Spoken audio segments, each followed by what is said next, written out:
Yeah, I'm not sure whether you've driven at night, Ron, but I always find that it provides such a harder challenge because instead of having this overall view of the track as it is, you've only really got the proper view of your headlights in front of you. And also you've got track conditions which change as well. It inevitably gets colder, and it provides a lot of challenges for the drivers who may be used to driving in much nicer conditions, let's say. Yeah, I mean, well, you'll feel less concentrated when you see in the dark, and you figure out, well, where's this corner, where's the apex and such like that. But though if you race on floodlight circuits, for example, Singapore, you'll be fine. It's just that you're concentrating much more down. Your speed might go a little bit much more downer, and basically everything is just a bit muddled up, really. Yeah, you know, doing a couple of night events myself, some of them are really fun, and some of them take a heck of a lot of focus. I mean, that mini RDMCC 7 event that we did, the minis around the Nordschleife for that 2.4 hours, that was just finishing that was a feat in itself. We just had a Oscar Hardwick. No! Yeah. Oh dear. And he's going to be overtaken by Matt Richards. Oh, good luck, man. Come on, Matt. Come on, Matt. Just get past this controversial. That should give you the extra push that you need to drive faster, as you know you got Oscar Hardwick behind you. Get it for. Yeah, and he's got that place for some extra cookies as well. I don't think he's going to be staying ahead of him for long, though. Indeed, because the blue flag rule surely will apply once again. Or the Oscar Hardwick rule. Or the Oscar. Oh, now. Alright, so just a quick note to everyone. If you are watching on Race Department, please, by all means, just refresh your page and you shall be... Actually, no. However, if you're watching this on YouTube, make sure to click the link to the next one, please. Thank you. But actually, I should actually say we are currently on stream 3 of 3. So hello from stream 3 of 3. Our previous message is kind of useless. You are currently joining the Race Department 10 hours of Road America.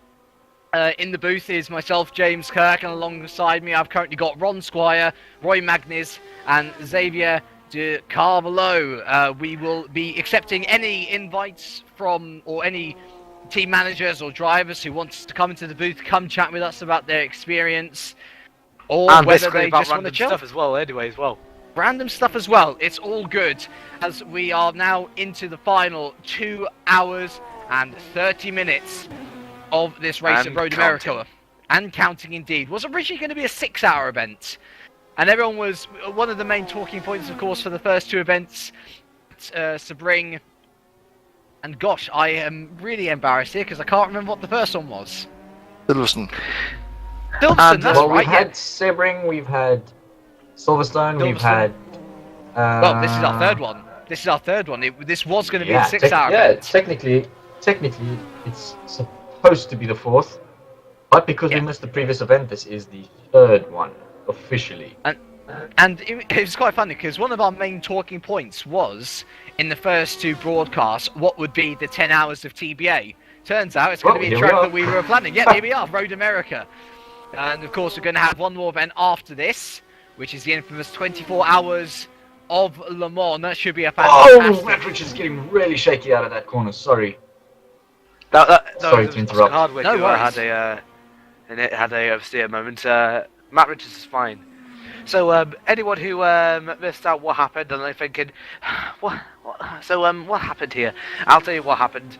Do not trust Oscar Hardwick, even if you're a Welshman right now. And turns out you don't have to trust him anymore because he's just much more gone behind and is now getting held up by one of the Chevrolet Corvettes. Oh, Blocker that's rare endurance team, Blocker. Yeah, that's Roger Blocker there, yeah. Hardwick straight through though. That's good for Matt Richards, but not good for Oscar Hardwick. No, he's got James Johnson there in the background as well to watch out for, one of the P1 cars who inevitably coming to lap him as well. And one of the main talking points of this last hour and a half or so has been the controversial driving of Oscar Hardwick. Was involved in an incident which involved Richard Kuhn and slower traffic. No, not Richard Kuhn. Sorry, Adam Kuhn and slower traffic for Hell Racing Team Hungary. He let him pass, and then there was another incident, and he let him pass, but only after a lap. And then there was another incident in which he just kept on going. And we've been talking about driver patience as one of the main attributes to have here in endurance racing, and Hardwick has been very impatient so far in the last hour and a half or so.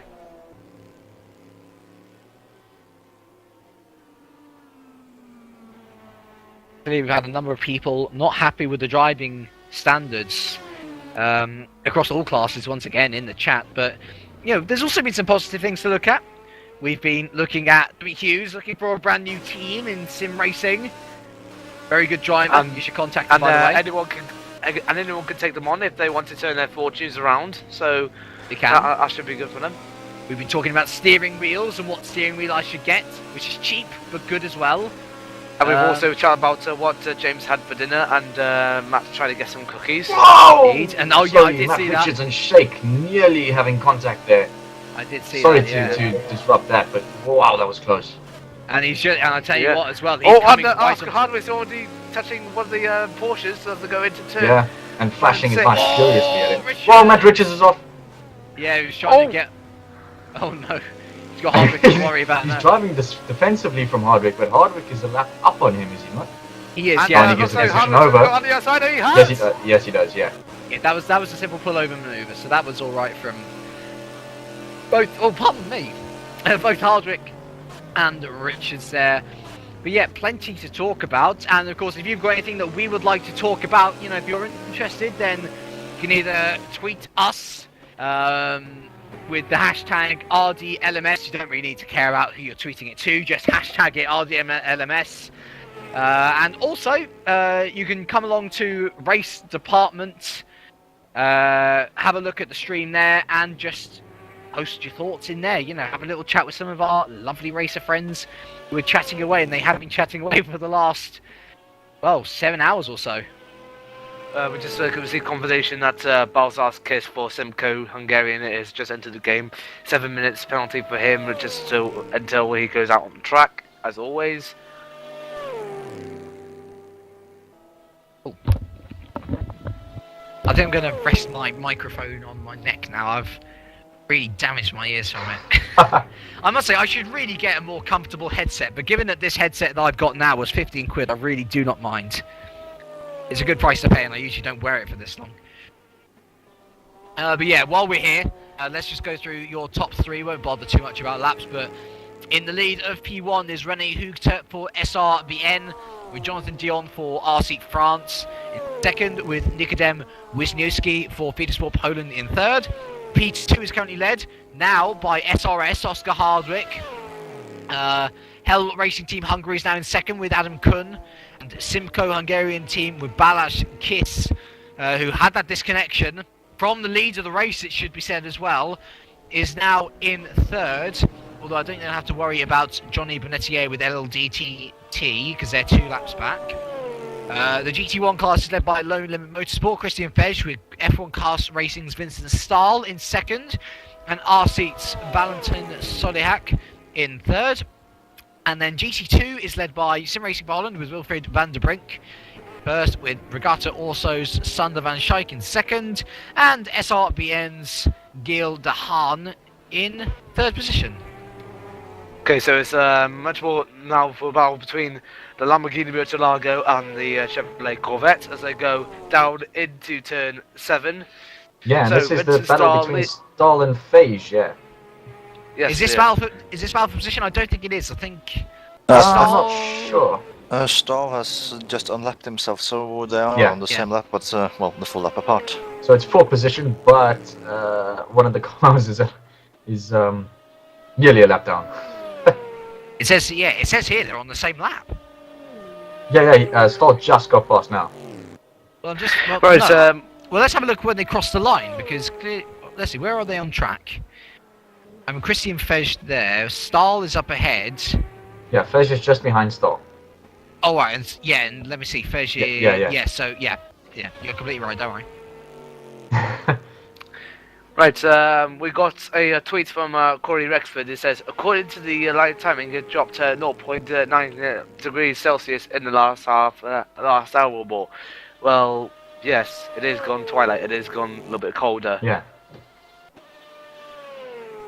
It makes sense, and it is just part of the challenge of night racing. And then you can make better use of the soft tires by making them last longer. Yeah. We have soft and hard tires. Yeah, well, you got... You've got a whole range of tires with this mod. You've got the super softs, the softs, mediums, and hard tires to choose from. The super softs just get eaten crazy fast. The soft tires last long, but and the medium and have great grip. The medium tires last even longer, but then the grip on those tires aren't that great. The hard tires you just stay away from. Yeah, they last the longest, but I mean, if you want to spin in every corner nearly. So it's essentially like Formula 1 then? Pretty much, yeah. I did not know that. After 2 races of commentating on this, I did not know we had tyre compounds, so that shows how unknowledgeable I am on this mod. That's me. Right then, so, well, there we go. So it's going to be, yeah, certainly interesting. And where is Balash Kiss now? I'll keep an eye on when he gets going, because obviously we'll want to see him back into the race. Simcoe.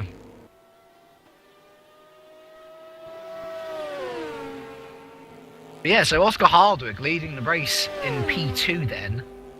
But I do wonder whether he'll get pulled up by the stewards for his earlier actions. I think he will. I don't want to bash him too much, but that was some pretty controversial, shall we say, driving. Yeah. Yeah, I think the stewards will have something to say to him. Because, I mean, it did happen a bit too frequently. I will say it's very un-Oscar Hardwick-like though. Yeah. Because in every other series I've watched him in, I'll be brutally honest. He's either leading out by a long shot at the front, or when he is battling, he usually battles cleanly and effectively. And I mean that's very uncharacteristic of Hardwick for me. I mean it's not well, Well, there we go. We might even be able to get him in the chat room maybe, because I do notice that Teemu Toika has come into the car now for SRS. Yes. So, yeah. Perhaps Teemu Toika could actually do a better job than Oscar Hardwick, really. I'm not too sure. He's a good chap, and he would not do any faults, as I remember. I think he's slower, but I will say again, Oscar Hardwick is equally as good a chap, and that's why I do stress that it's very un-Oscar Hardwick-like what happened. And I really do hope that we'll be able to get him into the room actually, because perhaps we'll be able to find out what happened from his point of view, because I think it's it's so easy to just instantly prejudice people and say, well, you're at fault, end of, and especially in sim racing. I mean, we get it so often. We get it so often that people get taken out or something, and straight away they're on someone bad-mouth. Well, not bad-mouthing, but I mean, having a go at them. And I've done it myself. Then I think, exactly, I've done it myself as well. And then you think about it afterwards and you say, well, okay, maybe it was my fault as well. Go back and apologize. Yeah. I'm really hoping we do get a chat with him, because it'll be interesting to see what it is like from his point of view anyway. Right, so, a little bit of a... so we've got battling GT2, hopefully, in a bit, between third position, so a podium on the cards for sure, and that'll be between SRVN's Gil Dehaan, who's been looking a bit dodgy, it must be said, and RMI Motorsports' Eric Tveit. So, Roy, you'll be presumably very happy with that news. Yeah, absolutely. Well, I'm just viewing Dehaan, and according to the cameras, there's no sign of Eric Tveit yet. I'm just going to look where Eric Tveit is now, and Eric Tveit is just going into the second to last corner, while Gil Dehaan has actually gone onto the main straight. Yeah, they're not so too it far might be apart, soon. are they? No, 6 seconds, they and are. Eric has been And looks like Gil somewhere Dehaan's around. gone into the pits. Who? Here Gil we go. Dehaan So, is in the pits. so there we go. So, yeah, automatic third position for RMI there, but presumably your drivers will have to pit again, Roy. Yeah, And it's coming close to also got pit stop. And we also got thanks, Xavier. We just found out that Kiss is back on track from the penalty. Ah, thank you. I completely forgot about that. I was keeping an eye on it, and I was like, ooh, other stuff. We'll just go off on a tangent. Right then, so let's see what Toyka can do then, because obviously the lead of the race in P2 has changed. Therefore, so oh yeah, so Hell Racing Team Hungary is now in the lead with Adam Kun. But I think that, of course, Kun has an extra pit stop on his hands, but they're still on the same lap. So, yeah, it's going to be... we saw Toyka was the slower driver. But who's Hell Racing Team's Hungary second driver? Is he slower or faster than Kun? I don't know. Hold on, let me just have a look on the TeamSpeak. It turns out there's no one in there, so... Norbert Sörman. Oh, of course, right. Yeah, no, you're absolutely right. So, oh, this should be interesting to see. Toyka's off. Toyka's off. Oh, is he? Oh no. Clearly, it's not going well then, and yeah, he's back on track now. But ooh, I am wondering whether Hell Racing Team Hungary have one less pit stop off their sleeve, because surely one less pit stop, if they keep as it is then, will mean that they will stay ahead of SRS for the rest of the race.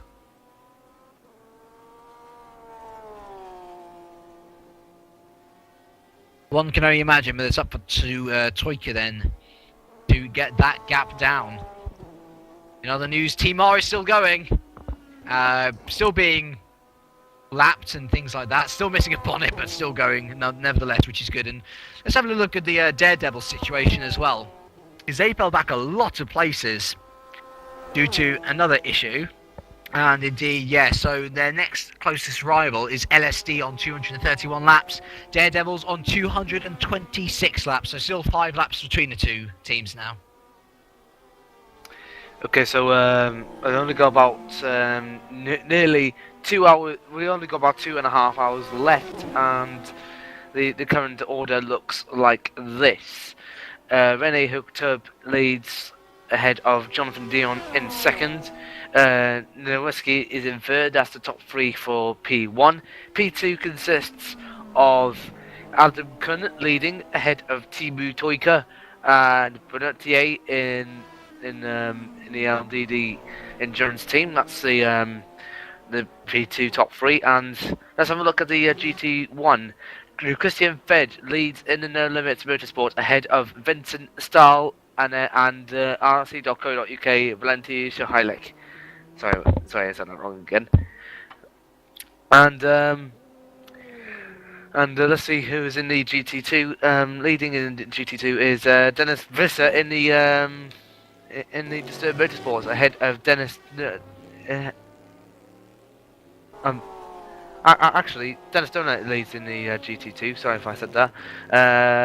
Richard also is in second, and the third one in the GT2 is Eric De Veit. So mixed race with only 2.5 hours. Oh, hold on, wait. Sorry, Eric De Veit's in third. Yeah, Eric So yeah, he's got past Gilles de Haan. Because Gilles de Haan went into pits. Oh yeah, of course. Sorry. Mind blank. Getting all excited over nothing. Yeah. It's late in the day. You know what? I think I'll use that as my cue to go and get some gubbins. So I'll be right back. Indeed. All right. Yes. Let's see in a bit. But meanwhile, this race still goes on, and he just passed a satellite racing car, which is driven by. Let's see here. Matt Strand. Matt Strand is back in the seat. And he's just in front of the leader, hooked up. Go on, let hooked up through. There we go. Good boy. There we go. And Strand has got De Veit behind him, but doesn't need to worry about him. I just want to say, I've just seen Oscar Hardwick is now in the same channel as two of the big bosses, or two of the big boys in at RaceDepartment. So maybe they're having a bit of a chat with him about some of his antics on track. Yeah, I can only speculate. We don't know for sure. Yeah, but, Oscar is good. I bet Oscar's possibly getting what real tailing off, I think. Maybe we can get him down here in the broadcast channel and have a bit of an interview with him and see things from his point of view. Yeah, maybe we should ask Brem or Marco first to see if it's okay to borrow him for a couple minutes.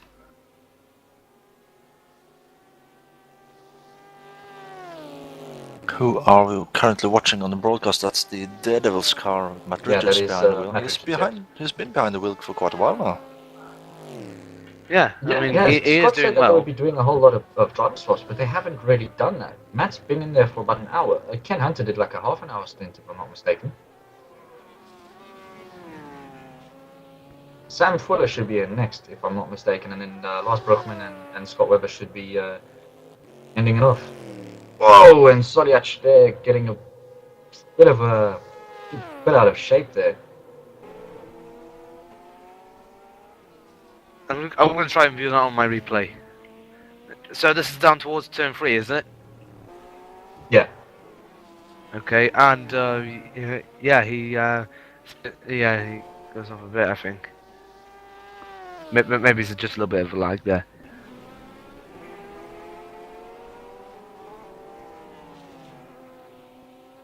There are currently no real battles out on the track. A lot of the cars are on the same lap, but not close enough to battle each other.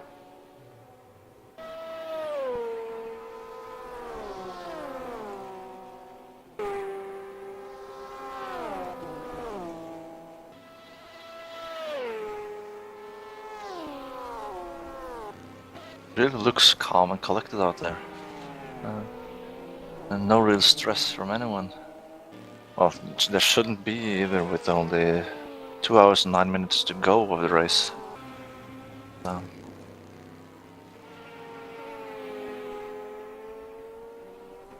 So Hooked Up is only a couple of corners away from starting lap 260.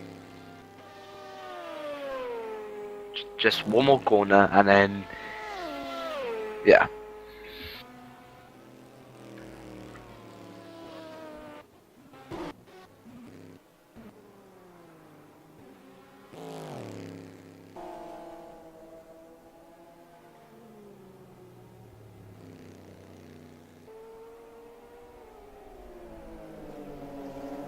Now we are watching the car with the fastest lap time of the race so far. Yeah, that's Wisniewski, I think. And now we're watching the leader, Rene Hooked Up, and we are on board with him. And here we can see what James was speaking about earlier about the whole A-frame thing and the limited visibility in these cars. You really can't see anything outside that car unless it's right in front of you, which makes it difficult for the drivers to sort of judge where the other cars are when they're trying to pass them. And unless you have your mirrors on in-game, it makes it even more difficult to have a sense of where people are on the circuit around you.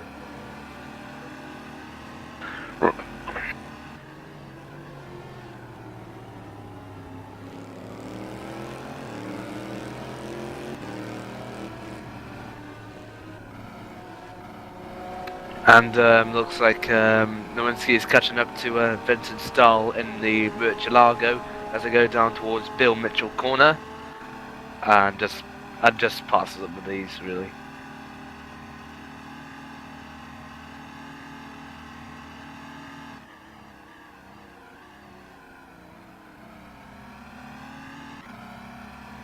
Right, should we do an onboard lap? The next going lap around, seeming as we're on board with the. Yeah, we could. Seeming as though we're on board with the leader. Should we do a lap? Yeah, go for it. I'm just eating. Alright, so we're going across the start finish now. Lights are on, and I know a lap during the daytime, but it's nighttime, and we'll try my hardest. Right, so they're going. So he's going down towards the second corner. One turns in, misses the apex completely, but gets a good exit still. Going down into turn 2, brakes late, really late actually, and turns it in, missing the apex a bit again. This goes down to what you were saying earlier, James, about the limited visibility on that in the A-frame. of these cars. And oh, he's hitting some traffic here with stall. See if he goes around. No, he doesn't. He brakes nice and early. Now during the daytime, going into this corner, you would brake sort of just on the tree shadows. It's sort of a good line, and then through here brake as soon as you see the rubber down. Turn it in quite early so you can make the apex in the corner. And through here it's flat, down the hill, and then brake as soon as you see the rubber again. Turn in early again, just so you can get onto the apex and get a great exit. Through here should be flat out once it, well, not flat out, should be sort of half throttle around this carousel, and then going under the bridge, and then a flat out right-hander through here, and flat all the way until you hit the left-hander, which will come up soon. Flat through this little left-hand kink here, then brake down 2 gears, hit the apex, get a clean exit, and flat out again through here, flat through this little section here through the little left-hand kink, and just as the corner sort of curves, you hit the brakes, dab down, and go down 2 gears, turn in, and head up the hill. And he's just past the start-finish straight. He's just past the start-finish now, and it was a pretty good lap. He just missed in the first sector, missed some of the apexes there. I'm not sure if that's his driving line. We can see now, maybe. No, it wasn't his driving line. So he missed the apexes on the last lap, and hitting them quite nicely here now. Well, thank you very much for that lap, good sir. And it's really interesting to see the insights of possibly a less conservative lap than the drivers will want. And I'm sure that, I'm sorry, I should say a more conservative lap, obviously, because he's not hitting the apex. And you'd be surprised what sort of difference you can make, you know, between tenths to maybe even a second in these cases, between just going conservatively, you know, not trying to push too hard onto the apex. And yeah, I'll tell you what, one of the faux pas in racing is trying to accelerate with a car such as a P1 car on the apex of a corner. You will inevitably spin, and so sometimes it's better just to avoid them if you're not feeling too confident in order to get yourself around the lap. Yeah. Looks like, and we are joined by Dan Marr. Right, Dan? You right, Ron? Evening all. Evening. So, despite the Zach performance, we are really cheering on for James to go on the race. So, how has it been for you today? Interesting. We've had several problems with traffic getting quite bumpy, you know, getting quite dirty trying to get past us, but otherwise it's been alright. We're currently running P6 in class. We couldn't ask for any more from James and Rui, because the rest of our drivers are away on doing other things, so we obviously can't help that. But you know, we've only got 2 drivers. I would have been hopping into the car by now, but to put a long story short, I'm not allowed. I shouldn't. Yeah, and we saw one of your tweets on Twitter just about a couple of minutes ago saying it's pronounced Mar Motorsport, James. Yes, it is James. It's not Team Mar. Hmm? Do it the John Heinhoff way. It's Mar Motorsport, not Team Mar. So, are you saying that all my hashtag Team Mar Motorsports were for nothing? All my hashtag Team Mar Motorsport T-shirts, which I had specially made for this occasion, were for nothing? No, it's just not. You don't say it. When you say it, you say Team Mar instead of like Team Mar Motorsport or Mar Motorsport. Anyway, I don't know. Mar Motorsport. Yeah. Because it really sounds like T-Boo, you know? Indeed. I don't know. So anyway, I mean, yeah, surely it's good though, because you're still in the race, for example. But I will say that your boy James has been on a couple of adventures.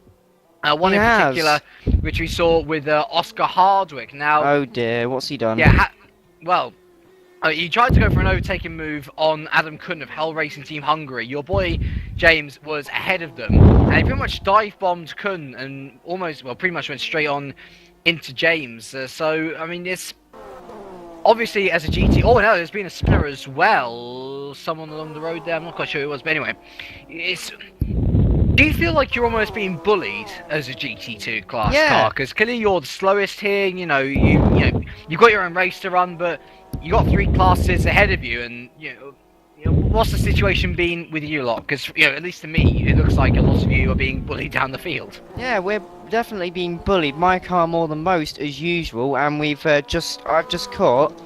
Who's that? I think it's Wisnecki, sorry, is in the pit lane. He's got no front splitter, or in fact, no front end at all on that car. Oh, we got a spinner. That's 109. That's a THR car as well. Yeah, just Johnson coming into the pit lane. Yeah, so James Johnson and Wisniewski. Oh, right, and Wisniewski was 3rd, wasn't he? He was.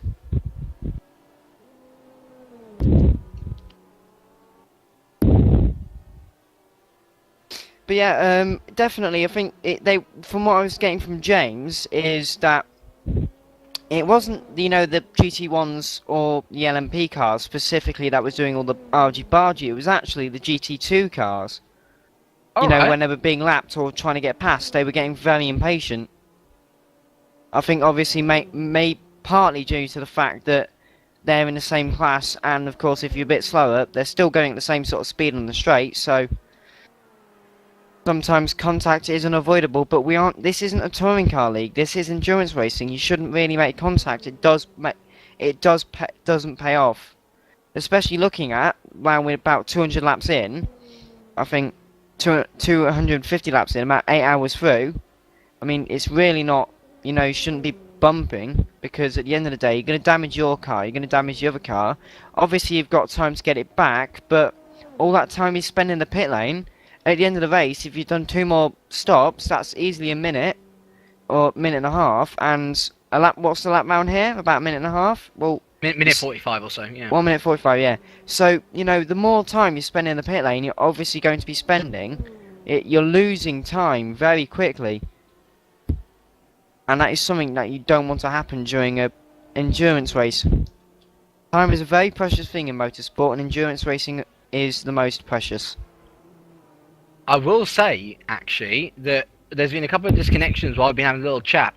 The first of them being Disturbed Motorsports, and they've just returned to the server with Johan van Doren, but also poor old Timu Toika for SRS has had a disconnection, and Ben Warren has just re-entered the server for them, but they were battling for the lead, and so it could be very likely that Hell Racing Team Hungary starts to edge out even more of a gap on the SRS team now.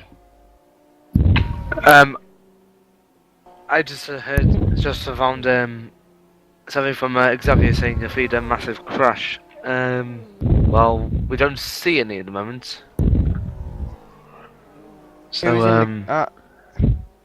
oh, was that presumably Wisniewski before he went in the pit lane? Yes, I think that's what it would have been, because obviously I think I was saying a bit earlier, when he came into the pit lane he had no front end at all. Which is definitely not the greatest of things to have. No. Or even more, not have.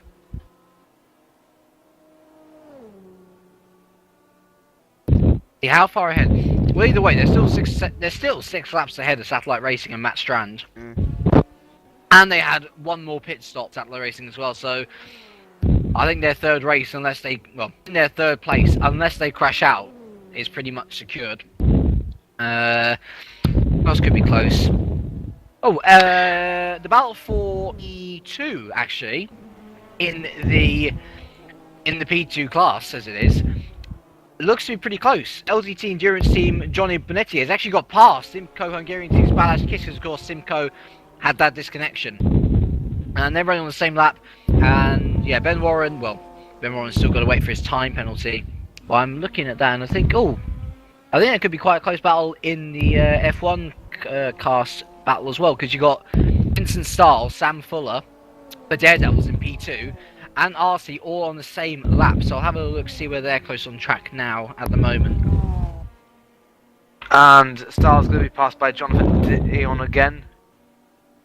Yep. Going into the first corner. Very nice Dan Wilden tribute. He's got on the back of the back on that rear-wing end plate, 1978 to forever.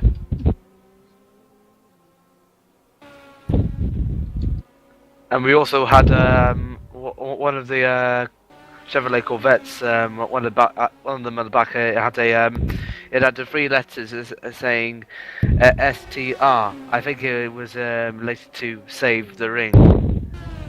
Hasn't it already been saved though? Yeah. Yeah, there we go. I think there's a couple of people in the pits. Indeed, there are.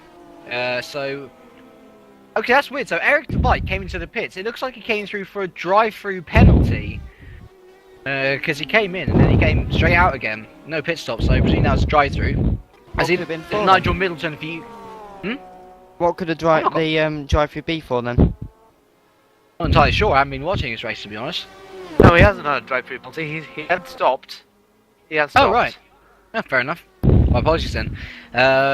Let's see, Nigel Middleton has rejoined serve for UKNL after disconnecting. I noticed that Halgren for Emmy Racing is in the pits for P2, and I also noticed that No Limit was in, and indeed they were. They've come out with new driver Robert Godike, I believe his name is.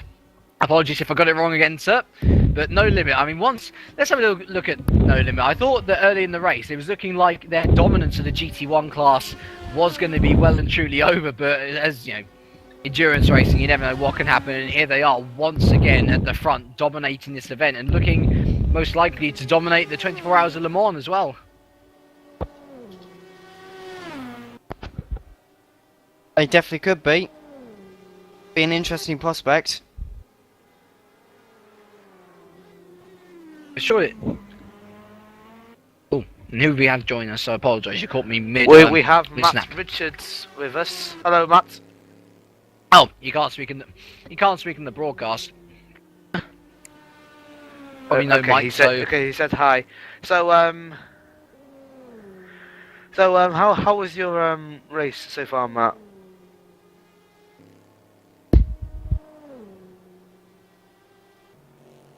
This might take a while. Okay, so he said, okay, good. Pace was good. A few mishaps as it goes. Yes. Do you feel affected by what happened with Oscar Hardwick?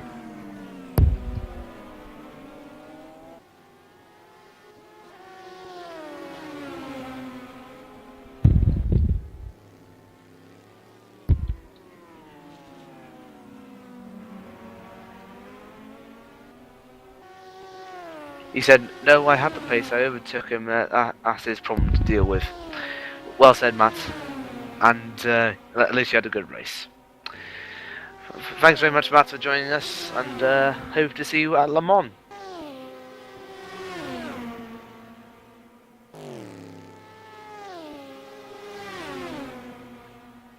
He said, no problem, and thank you. Well, then, thank you very much. Right.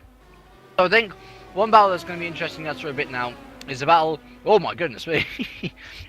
Not necessarily a battle for position, but necessarily a battle for overtaking each other, because we've got Balázs Kiss for Simco Hungarian team, and he was being caught rapidly by Adam Kuhn, currently the P2 race leader. But they've been caught out in traffic now, and it seems like the battle is separated, unfortunately. But Kish is looking like he's on a real charge at the moment, currently. And of course, he has places to make up. He's already got past the SRS team who had that unfortunate disconnection. And, well, it seems like the story of this race is all about where people can make up time from early disconnections. Because it seems like there's been a lot more happening today than there have been at the last two events.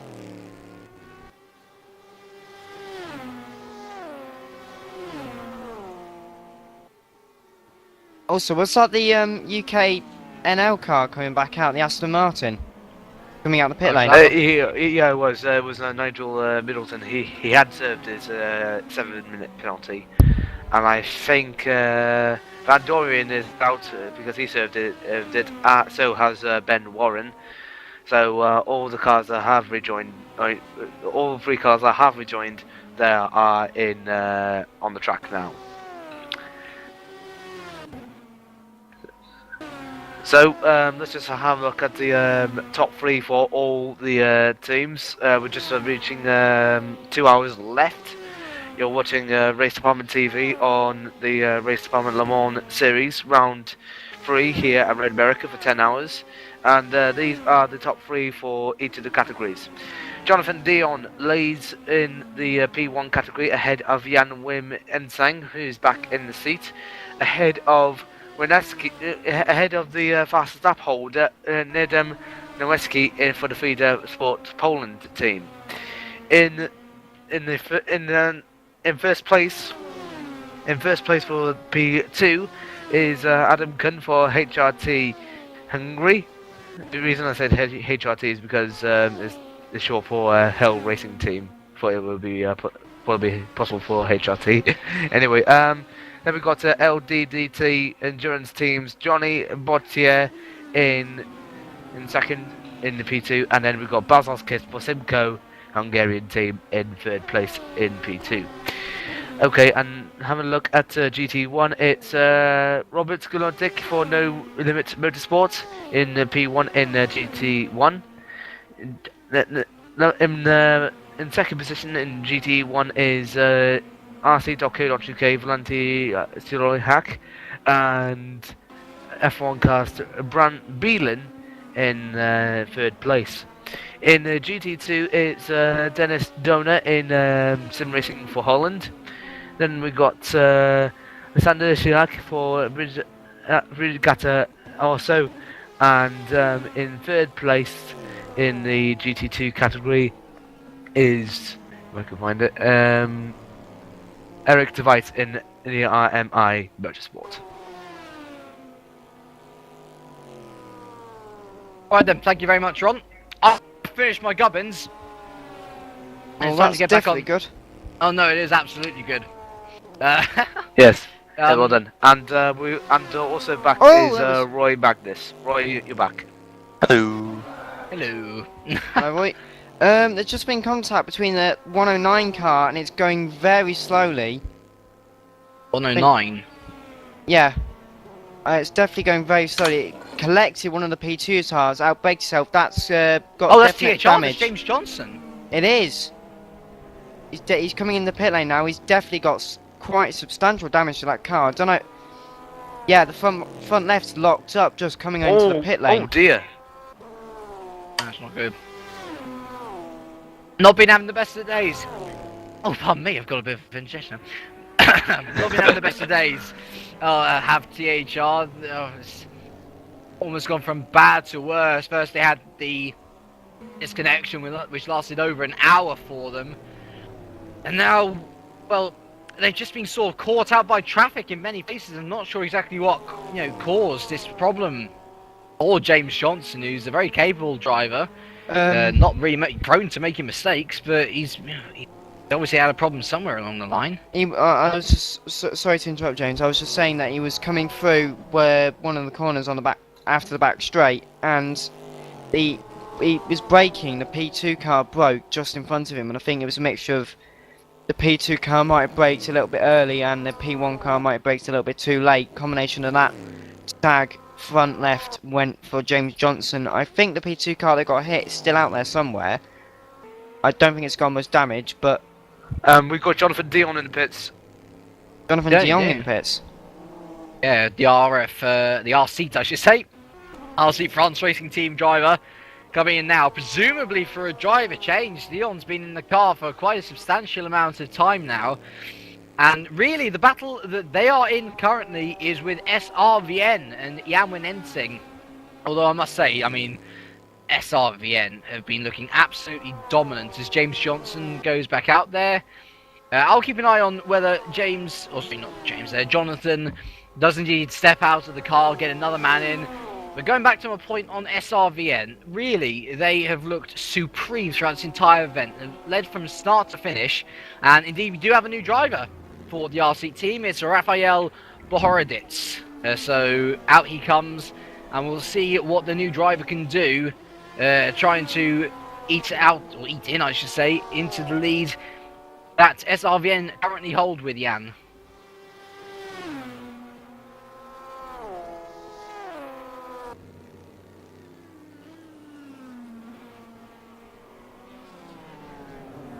Well, it looks like the 409 Porsche, SimRacing.nl Porsche just being lapped by one of the P2 cars there. Couldn't quite see who that was. Okay, we got an LDD endurance team car into the pits. That would be Johnny Bonnetier. And also the P2 car that lapped the other guy was Sam Fuller. Ah. Alright, so Johnny Benetti. Oh, hold on, we got a little message from him. Okay, right, so using that Matt Richards apparently was told that if he had the pace to get past Oscar Hardwick, then he was allowed to do it, which I think is the case. If the pace of the car is purely faster than the other guy, then surely you have the right to pass, and there's no point in being held up. That's what I always thought. But anyway, let's have a little look and see whether anyone replaces Benetti. He's had a pretty decent stint so far for LDDT in the P2 class. He's currently taking his team to, I believe it's 4th in the standings. Let me just have a little look. Indeed, no, they are 2nd overall, so very good job, in fact, by the LDDT team. Obviously, taking advantage of other people's... And Jan Bolle has taken over. It has, yep. Yeah, but we're doing a really good job so far, our LDDT, and obviously taking advantage of other people's mishaps through the means of disconnection and whatnot.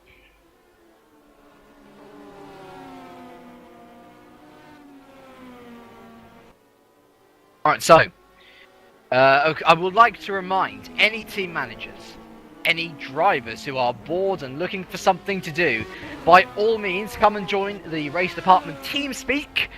Hop on down to near enough the bottom of the page, where you'll find our commentary booth. Pop in, say hello, and we'll ask you some questions, and perhaps you can join in on the many debates which you are having here at the moment. Well, we got a team boss here already, so why don't you ask me some questions? You got 2? Could do, yeah, we could. Yeah. So, hello, Mr. Team Manager, generic. Hello. How has your race gone? Well, not as well as it was going. It's going all right. I did think we were P4 in class at one point, but then I wasn't quite looking up enough, which I was very sad about because it got Rui and James quite excited, and it made us all very sad. But yeah, it's not good. No. But you're still going. Yeah, we're still going. We haven't had any major problems apart from very silly people and very silly GT2 people, and we've not really disconnected like we usually do, which is quite good. And we've only had 2 drivers today, which is definitely not good for James or Rui. No, I can imagine that they would be extremely tired after this. But let's look at the positives. You are currently beating 2 P1 teams. Yeah, that's because we're pro. Yeah, exactly. To be fair, actually, you're only 9 laps behind Satellite Racing. That's closer than I've seen you in other rounds. And as you rightly say, the fact that you've only got 2 drivers makes it even more an impressive feat. So, it's certainly good. But of course, to any other drivers or the managers who are out there, we'd love to know your side of the story. And especially if, I think one of the topics we're interested in is if you've got involved with Oscar Hardwick somewhere along the line, because he was one of the more controversial people in the early part of my stint, at least around 8, 7 o'clock-ish. If you've got anything to tell about that, indeed, if Oscar Hardwick, you are listening, you want to come in and explain your actions, then please do come and join us. We'd love to hear what you have to say. And obviously, yeah, as I say, not the most dangerous of drivers at all. Well, it's not only us who want to know what's going on. I'm pretty sure some of the RDLMS fans and the people who have been watching the broadcast would like to get your view on this. Really? We just had a post off Roy saying you've got 2 team managers in the booth, you know. Yes, I know, but you 2 have been here for ages now. Yeah, we asked you all the questions. Well, going back onto the thing about dangerous drivers, first of all, there's a reason there isn't 3 drivers in my car. Does anyone like to be interested as to why I'm not allowed to drive, or why I can't drive? I'm not entirely sure. Well, I think, well, that's something you'd have to take up with one of the... You could probably ask Marco or Bram, you know, they're I've been talking to them. I said to myself I'm not allowed to because it's rather dangerous. Because I have a very basic Xbox 360 wheel. because of course I'm only 15 and I'm not made of money, so I've only got like some cheap 40 quid wheel, and unfortunately ABS is banned on the server. And whenever I go to brake, my foot falls to the floor, so I will end up locking up. So I would have been I probably would have been in the car doing a stint or two right now, but because I would probably lock up at the second corner and probably take several people out, I'll probably be it's better not to do it, you know, that sort of problem. Although eventually I will get a better wheel than that, so eventually I'll be able to drive. Well, as I say, I don't think that you need a wheel to drive personally. I think that anyone who says that you have if you've got a controller, you're not a real sim racing driver. Completely, well, there's expletive words to use, but I will not use them. But you can kind of get where I'm coming from, because I think you can be competitive in any, well, in most sim racing circles with not necessarily a keyboard, but even just your bog standard controller. If you've got the pace, it will show through, quite, honestly. And well, it really does apply to everything, I guess. If you've got a controller, it shouldn't mean that it should be any less dangerous, more fast, less fast. It's kind of equal. The only thing which should be different is tire wear issues, or sort of sensitivity of braking and turning and things like that. So if anything, the controller guys should have more reactions than the other people, because obviously they're doing things much more sharply. Exactly. I mean, if anything's happening at the moment, if any of the race directors or anything is saying, if you're allowed to use a controller in the league, please feel free to tell me I'm allowed to. Then I'll happily get behind the car. I can tell you, you're free to use a controller. Yay! Whatever it is. Good news, everyone! Now, I'm driving at Le Mans. Crap. Now, yeah. You're not safe now. So, what? I just got a message off Matt Richards saying, by the way, what else did Oscar do other than rage at me for overtaking him? And Xavier said, I'm not sure if he raged. Well, of course not, he raged. Actually happened? There was a massive. There was a small. I don't know whether you want to call it small or massive. He was embroiled in battle with Adam Kuhn for a couple of laps, and the first incident, there were two mainly. The first one happened when they encountered Neuenhoff for racing for, I think it was racing Poland. No, not Poland. What am I talking about? The Holland racing team, and basically it was on the right. It was on the long right-hander where really Neuenhoff couldn't do much, but Hardwick basically ran to the back of Kuhn. They both spun, and well, Hardwick let him back through because clearly he knew he was the one at fault. The second incident was a bit more debatable, when basically Kuhn was ahead, Hardwick was trying to overtake him, and he essentially dive bombed Kuhn, but took out Mar Motorsports James Reed in the process of the dive bomb. He took out my James. And he didn't slow down either after that incident.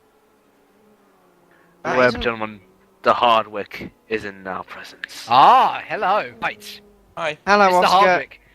We have been debating your driving in a couple of laps when you were battling with Adam Kuhn for a long time now. And actually, we wanted most to know what your perspective was on the two incidents that there were. So the first incident was the one where you ran into the back of Kuhn when you were encountered with traffic of Neuenhoff, and the second one was when you were trying to overtake Adam Kuhn and hit James Mead in the process. And we'd love to know what your thoughts were on those incidents. First off, I'd like to point out I put my hands up to both incidents as my mistake, although what some people seem to think was intentional genuinely wasn't. There was no cruel intent behind either incident, and with the first one I even pulled over and waited to show that. The second one I saw that more damage was done and I couldn't really pull over for a broken car, so I continued on going. And what small consolation it might be for some of the drivers and teams involved, and I apologise again, is that people that are not race administrators but instead just doing bits and bobs here and there caused me to lose a great deal of time by having a go at me and pulling me down. So other stuff's been done, and obviously it doesn't count for much. It only lost me time, not a car and whatnot. So I apologise, but there are only mistakes, and mistakes are easily made. The first one in particular was a racing incident because I didn't expect the car that Kun was driving to slow down basically in the middle of the corner. I thought he would have been able to maintain pace around the outside of the Corvette, which seemed to drift wide. It's kind of what I expected, really, Ron Hunt. It's kind of what I expected, because obviously I know you from other series, and I know you not to be one of those drivers who, will go off into people and, almost do red mist missions to scout people to try and ruin their race. So I think it's really humbling to hear that you do apologise for those incidents. And I mean, you're absolutely right. I do rate you as one of the best drivers, in sim racing at the moment, and everyone does make mistakes presumably. And of course, the good news is that the Mar Motorsport car that you hit, James Reed, is still going. Of course, Neuenhof's still going. The Hell Racing Team Hungary are still going. So in the end, presumably, everyone's all right with it. And well, it only really lost you time, unfortunately.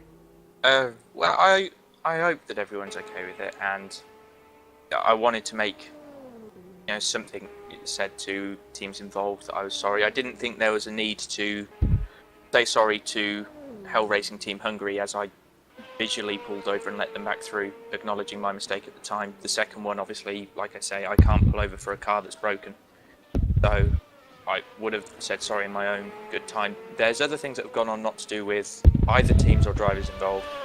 They've been completely proper about it so far. There's been a few people higher up the ladder who have been being idiots about it, as far as I can tell, but mine is, I'm going to be the first guy here to put my hands up to it. It was one mistake which obviously left me flustered and caused me to make another one. That's how I see it. They were only errors. There was no malicious intent with either. And I apologise greatly to both teams, cars, drivers involved. Well, Oscar, I just reading some of Matt Richards' messages saying, well, what else did Oscar do other than rage at me for overtaking him? And he also said he kept hashing his lights at me as if to let me through. Now, was that intentional, or was it something else? No, I don't remember making contact with Matt. I was a bit frustrated at the time. I was obviously just trying to get as much pace back as I could. Matt's just said now in the chat on the TeamSpeak that there was no contact. I was definitely getting frustrated because I was trying to make up time. We had lost out probably about 30-40 seconds on Hell Racing Team Hungary and Simco at the time, who we were racing for the lead. So I was having to do a lot of catch-up, making it pace up, as it were. And the car's not set up for straight line speed, which is a bit of an issue. So Matt's car was unbelievably quick on the straights, and then there wasn't enough braking difference when I was on the cooler tyres and he'd been out a bit longer. I couldn't physically make the move work, so I was getting a bit flustered because I was going quicker, but there wasn't a clean way of getting past him at the time, and I don't think I made contact, but did eventually get through. Okay, thanks for your time, Oscar, and we'll just let you go on with it now. Yep, and cheers, and also thanks a lot to Roy Magnus, who's had to leave us to do some team bossing and things. So thank you, Roy, for your time. Good to have you with us. But also, thanks, I think, I think it is great for drivers like Oscar to come in here, and it's really weird because, I mean, you look at the likes of F1. I think we'll take 2012 again as a recent example, where you got the likes of, let's pick out the two most controversial drivers in there. You got Grosjean and you got Maldonado. Now, those two had plenty of, they had plenty of interviews to sort of say what they wanted for themselves, and many times, although they were in the wrong, they did say sorry and there was no malicious intent, and I completely agree with that. And I think what I don't agree with in terms of when people actually discriminate against drivers necessarily happened during the Monaco Grand Prix of this year, when Grosjean ran into the back of Ricciardo, and suddenly every single news outlet almost flashed up with him as being a nutter again. That's when I start to get annoyed, because everyone makes mistakes, and I think it was quite clear that Grosjean has learnt from his mistakes, especially with 5 very clean races, and well, Canada was just as clean. Let's not forget. You know, it's just wrong to see people automatically discriminate against drivers because they were seen to be in the wrong. You know, most of the time, well, I don't know many drivers who want to do wrong in races, I should say. And that's a good point. I mean, again, it was Grosjean hasn't been doing that. Has not been dirty for a very long time. I think it was only Monaco when he had that small mistake. It's really a problem when, you know, Ricciardo started calling him an idiot. I mean, it was one mistake. I'm sure when Ricciardo has made that, Ricciardo makes the same sort of mistake on Grosjean, he's gonna sort of, you know, give it back to him. And unfortunately, the Mar Motorsport cars dug itself into the gravel. Oh no! Where is it? I need to find it now. Oh, Rui's almost out. He's in he's 27 in the game. Oh, he's almost out. Also, it seems to be we're missing an engine cover. No, wait a minute. He's not out. His car's still keeping on going, but no, he's keeping on. I think he's still the engine. Has he? Ah, he's definitely stopped. I think he's trying to slowly move. Surely. No, I can engine's see off. him in a Twitch move. So, Here we go. Rev it. Come on, Rev it. come Come on, on, Rev it. come on, boy. Rev it. Come on, come on. Yeah, There we go. Yay. That's There good boy. we Go. He's definitely got Well, suspension damage on the right rear, on the right left. Oh yeah, he's definitely got a puncture there, isn't he? Yeah. Also, Yeah. we're missing an engine cover as well. Yes, we are. The rear, the Mar Motorsport car has seen better days, Yeah. but he's still going. That's a good thing. He's still it going. the- He's not going to be able to get around an entire lap because he's got broken rear suspension. Oh, Oh, come on, Brewery. come on, Marie. By the way, the engine is not in the front of the Porsche. I It's know. like, I'm saying there's a rear. The engine covers off on the back on the boot lid as well. Oh. It's an 11 Porsche. A bit goes on the back. Yeah. Well, no, 911's the boot. Oh, and he round spun. he goes. Oh, That was close. that is not a good way. That is not a good place to lose it. No. That is definitely not a good place to lose it. Let's see who else is going around. Okay, Middleton's coming round. Go. Good boy. There we go. Right, here we go. So off route he goes again on his mission to get back to the pits with broken suspension. There's the other Middleton and Downer going past in the other Porsche and Aston Martin there. Matt Strandon, Bogas there in the LMP1 car going round again. And mind you, no, he's not too far away from the pit, is he? He's only got one more corner to go. Mind you, he's got poor old Slayhack to traverse. Well, just cut the corner. Yeah. There we go. Do a bit of rallycross. It doesn't matter. It doesn't matter because it's my team. We can get away with it. Yeah. Precisely. Yeah, he didn't Look get at that battle there. so Oh my. That's alright. Look at Yanwin Ensing trying to get through everyone there. That was a pretty dramatic move. Here we go. Rui Martins into the pit for Mar Motorsport there. Hopefully he'll be able to get the car fixed. But God, that car has been in the wars more times than, well, my granddad probably. It's really knocked up, wasn't it? Yeah. Well, yeah. I was gonna say my cars don't. We're fast because we like shedding body panels. Oh, They- so like you... Ah, yeah, it's just kind of a nice thing to go to, isn't it? Yeah. We're doing what Lotus used to do. If it make it light, if it breaks, make it lighter still. You know, you can't beat Colin Chapman. After all, he was a very brilliant mind person. Yeah. What do you mean, meh? He just I was. mean, man, it's like...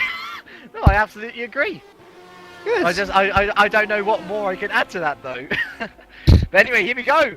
Rui Martins is back out to the pits, and he seems like he's got that car fixed to some degree. You know, I could plug my controller in now and swap. I've already got. I don't think Rui Martins. I don't think he'd appreciate that though. Here we go. He's back out, and it seems. Yep, the suspension has been fixed to some degree, so that's good. As MSAC tries to get around it, but yep, there we go. All good as the Porsche's back into the race. Did you know you were saying earlier when you were complaining that I was complaining at you for not saying my team name right? Yes. Do you actually have t-shirts? No, I don't. Good, because I'm still I remember. If anyone can remember, cast their heads back to Spring, I promised to make James a t-shirt. You did. I don't really mind. I don't mind if you don't make me a t-shirt. I don't mind that. But I was, yeah, it was all part of a ruse. It was all part of a joke to try and make me seem like the innocent party here when I was clearly the guilty party for getting your team name wrong. I'll just make sure to get it right on it. Yeah. Well. Anyway, I think it's time for a quick recap of the top three. So, Cameron Emsing for SRVN still leads the LMP1 class by 1 lap to RC France's Rafael Bohorodits. He is then a further 3 laps ahead of Feeder Sport Poland's Mateusz Bogus. And, well, Matt Strand is still 5 laps behind, so Feeder Sport Poland's still able to keep that 5-lap gap to P4. L Racing Team Hungary still leads P2 with Gabor, or I think it's Nemzat Gabor possibly, I'm not sure, it's Hungarian name. Some of them are switched, some of them are not. They are 2 laps ahead now of Simco Hungarian team, who are amazingly still in second after their disconnection with Balázs Kiss. A further lap behind then is the LDTT Endurance team with Jan Pollitt. GT1 is led by rseat.co.uk racing team. Valentin Salehak is now ahead of No Limit Motorsports, and hello, I'm hearing an engine going a bit weird. No, that's fine. Car... No, Oh. I think it was fine anyway. But anyway, back to the thingy. They're on the same lap, actually. RC No Limit and F1 Race Cars. F1 Cars Racing, actually. Bramboline in the car. So perhaps it'll be worth going to check out those 3 cars. So RC No Limit and F1 Cast. See how close they are to each other on track. And then the GT2 class is currently still led by Sim Racing for Holland, Dennis Dooner, followed by Brigata Orso, Sander van Schaik, and in third place is RMI Motorsport with Eric Terweit in the car. And it must be said that the battle there is quite far apart as well, about a lap between each of the cars. So, let's have a little look, see what we can do with the GT1 class, because they were looking pretty close, all on the same lap at the moment. Speaking of GT2, if you have no idea why we're talking about Team R Motorsport, we're currently in 6th position and we're running quite well for once. Anyway, so you're saying we're going on to GT1 battles, are we? I think we were, yeah. Yeah. Um,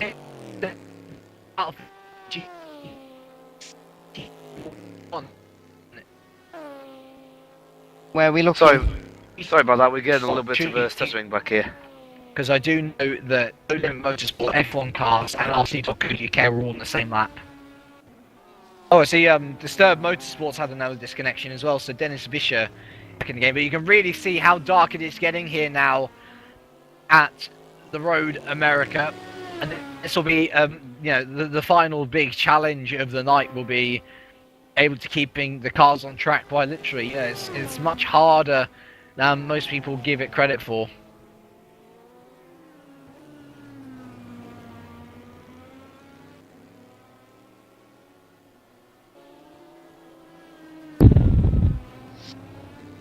Just the Corvette coming through shot then, just been passed by an LMP2 car. Which one are we looking at? Is it, we're on board with Robert Godike then? Yeah, so No Limit Motorsport. Now this is very interesting to see whether No Limit Motorsport actually have a pit stop in hand, because they have won every single GT1 race, well both GT1 races so far, and I thought they were going to win this one as well, but somehow along the line, Valentin Salehak, oh well, there we go. The reason why is because they've just come into pit. So Valentin Salehak, they were ahead, but presumably not for long. It's up to Robert Godike to get out in front of them now before they get out the pits. Let's have a little look, see where Bram Berlin is. Bram Berlin is not too far behind Robert, actually, in the Lamborghini. And here we go. Robert Godike coming round the final corner now. Tyres are smoking. The Layhack's in the pits. No, he And doesn't. Yep, and so, yeah, Robert Dyke retakes the lead for No Limit Motorsport in the GT1 class. Layhack down to second. Let's see where Bram Berlin is. He is... Oh, Bram Berlin's just coming across the start-finish line as well. So, there we go. The RC.UK Racing team is now down to third. That is how close things were. F1 Cars Racing back up into second. And No Limit Motorsport retake the lead of the GT1 class race. Alexander Amlot is now in the driver's seat for rc.co.uk. Back out they go, but they'll still be all on the same lap, which is proving just how close this GT1 competition is here at Road America. Also, is it me or is the No Limits Motorsport Corvette locking up at pretty much every chance it seems to get? Front tyres seem to absolutely. have gone completely now. Seems to be the front end seems to be washing more ways than one, which is definitely not good if you're in a big heavy V8 car.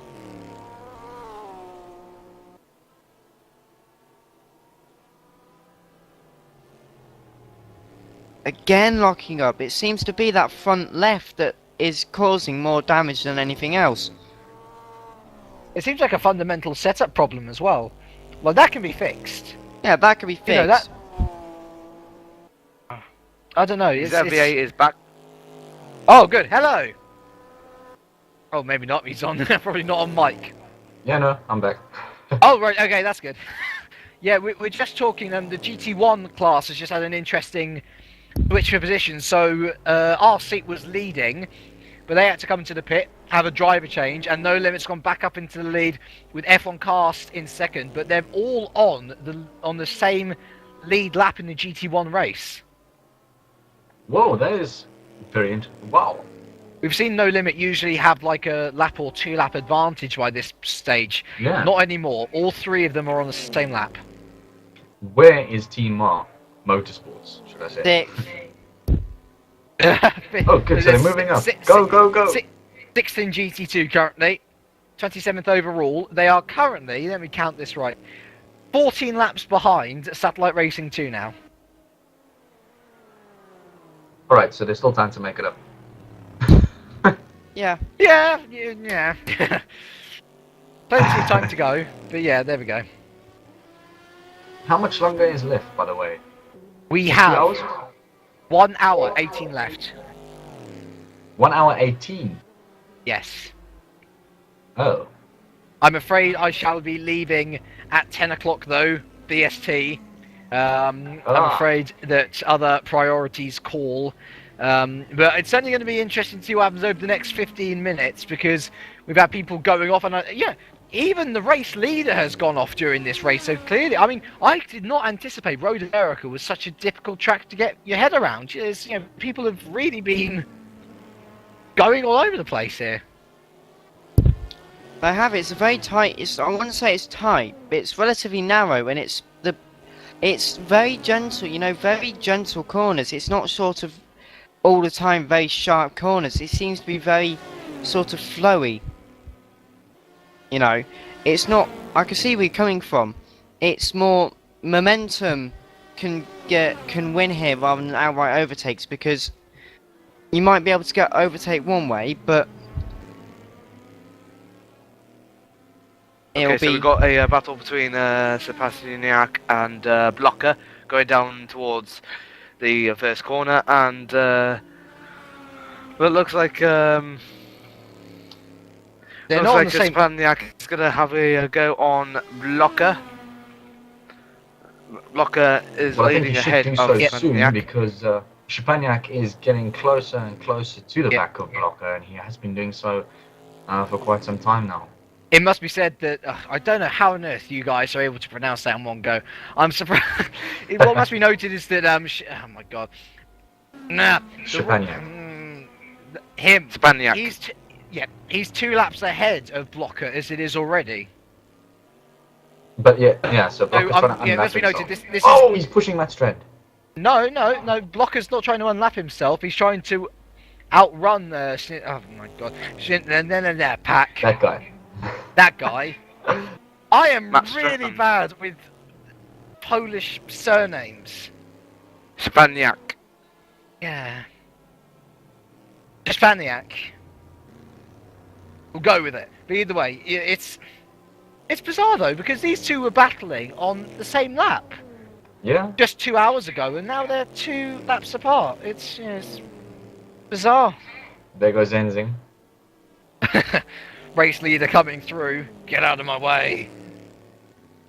Yanwin Emsing's just a dominant force, though. Every single time. Got really loose through that corner. He's like, thank you, let me through, good boy. Yeah, every single time you see him in that car, he just looks almost unbeatable. He really is a dominant force. And he's got great teammates to support him as well. You know, it's no surprise that they're winning this race so effectively. And oh look, here comes the sun. So we are going into the is it dusk? I think it is. I think it's dusk time. And yes, the only time I've seen up until dusk is just E3. That's the only time I've seen this time of day before. But you know, the drivers are here clearly, and soon it'll be time for lights off instead of lights on. And it'll be, I'm sure that for the drivers now, it'll be a sense of relief that they can actually see the track ahead of them without a need for lights, as opposed to only seeing the track through lights.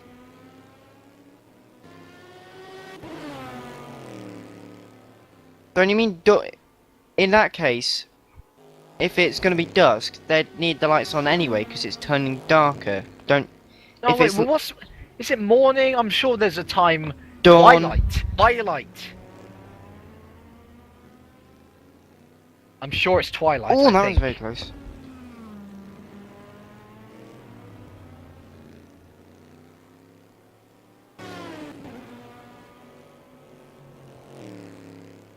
Yes, so dusk is late afternoon. So dusk is the time between afternoon and evening. Yeah. Presumably. Yeah. There we go. My apologies for not knowing what dusk was. I'm sure it's twilight when the sun rises, I think.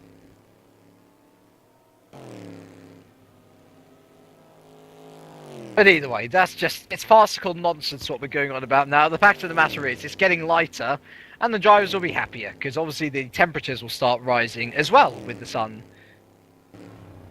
It'll mean more we just grip. had a message in the chat. I have to type this for you. Christopher Matches has asked if you can pronounce this surname. Okay, right, I can have a look at the chat now. Oh, Tomzik, yeah. Oh, well, there we go. I know, the thing though is, I know Tomzik from... Yeah, you see. If you know the names, DTM. Yeah, then it's easy, but to read it first time out, it's a bit more difficult.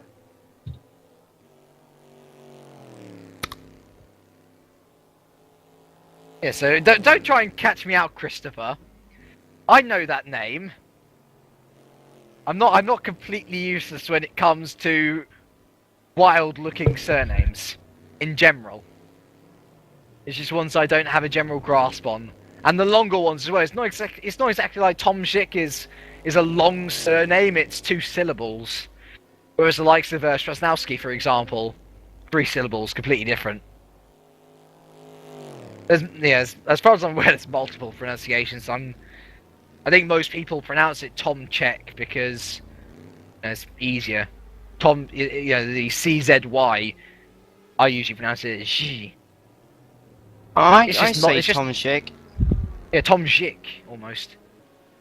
And Christopher Matthias, Twilight Q ELO. Let's have a listen, shall we? Oh no, the uploader's not made this available in your country. What have you done, Christopher? What's happened? He's posted a video in the chat which I can't play in my country. So we British people aren't allowed to watch it. Oh, Jimmy Hughes, Carapagua. Now I tell you why I know your Carapagua so well. Your Carapagua was the track which I had my first ever commentary on, which was during an F3 race. And yeah, I've made sure that for any future broadcasts, I know it, and so it is your Carapagua. Nero's... Oh, sorry, go on. Sorry, I was going to say, how long ago was your first commentary? Because I remember now. Mine was the British Grand Prix last year. Really? Yeah. Were you at the actual British Grand Prix last year? No, I was at home. I do what I usually do. Oh, right, fair enough. Right, no, I think I can't remember when the F3 Championship was. I think it might have been September, maybe. Not entirely sure. September last year.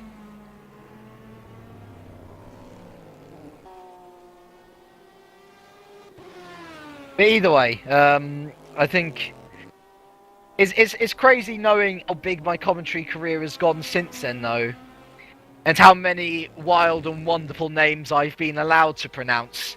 And I will say, you know, as I've only got 6 minutes left, I must say it's been an absolute pleasure commentating with you gentlemen once again. I mean, it's any opportunity to get to commentate is a real honour for me. And you know, these endurance races are so different as well. You know, whereas with shorter races, you have almost action at every corner to look out. Here, it's a completely different skill set you need. You need those sorts of social skills which you require in real life. Yeah.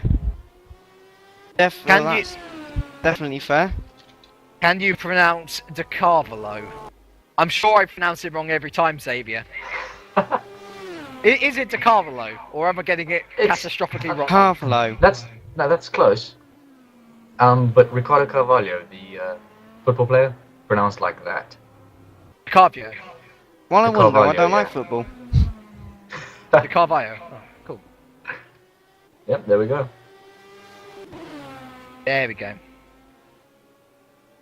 Right then, so we have 1 minute 10 or so left of this race to go, and it's been mostly good action from start to finish. We've had controversies, we've had Mar Motorsport going off the road multiple times, we've had even the leader of the race going off the road multiple times, but it's still the leader of the race that went off at that first corner, still leading by 1 lap, Jan Wim Ensing.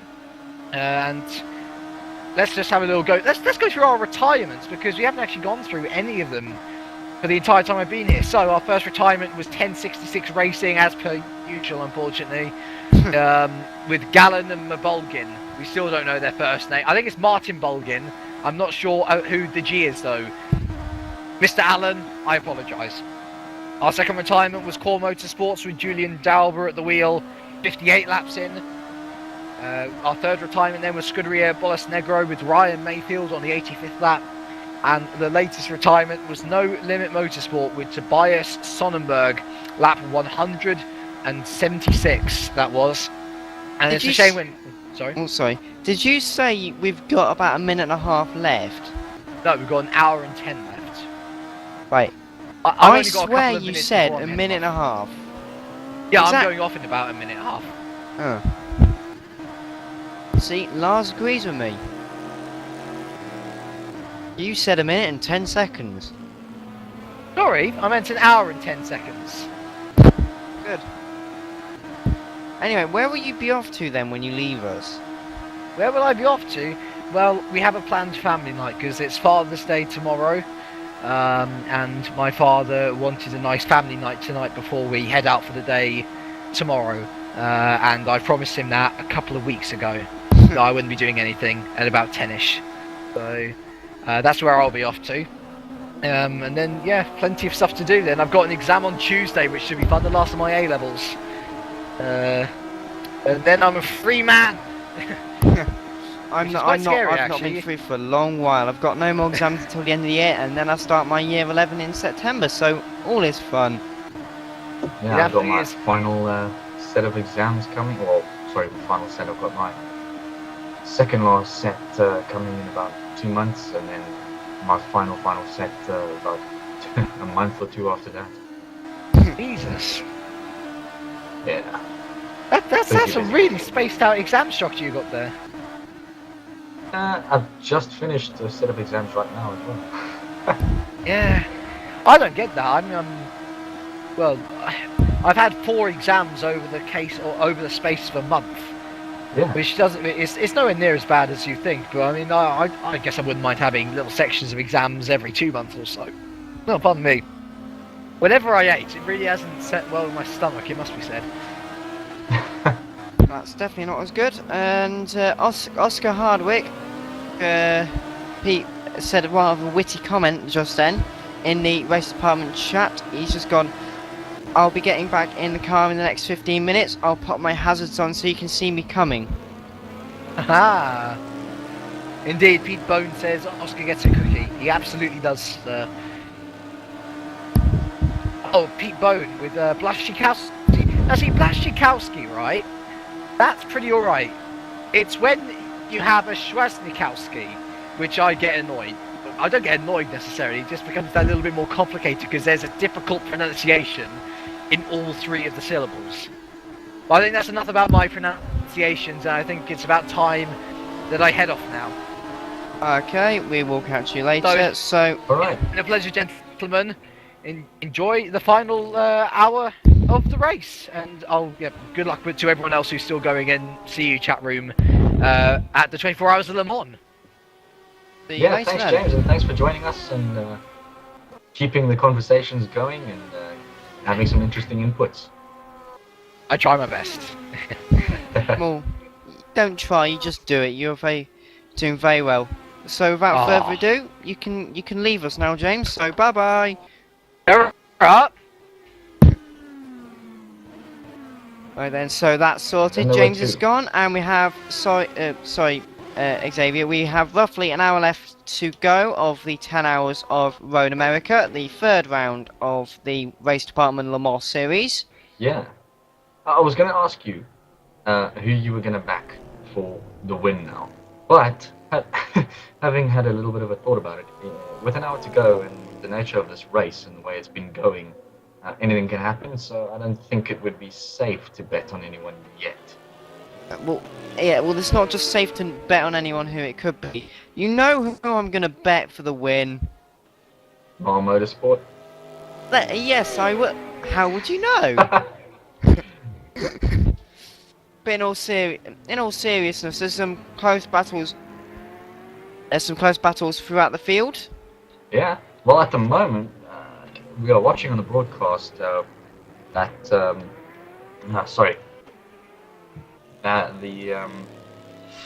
No Limits Corvette and the No Limits Corvette and the Lamborghini of Bram Bielan in the F1 Cast Racing Lamborghini. Yeah.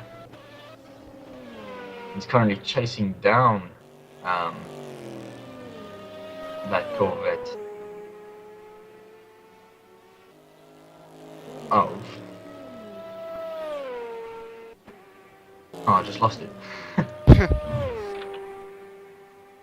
Right, he's been gone 2 minutes and we're already... Okay, although we have Ron back. Hello, Ron. Hello again. You just missed it. James has left us. Oh no, what happened? Father's Day.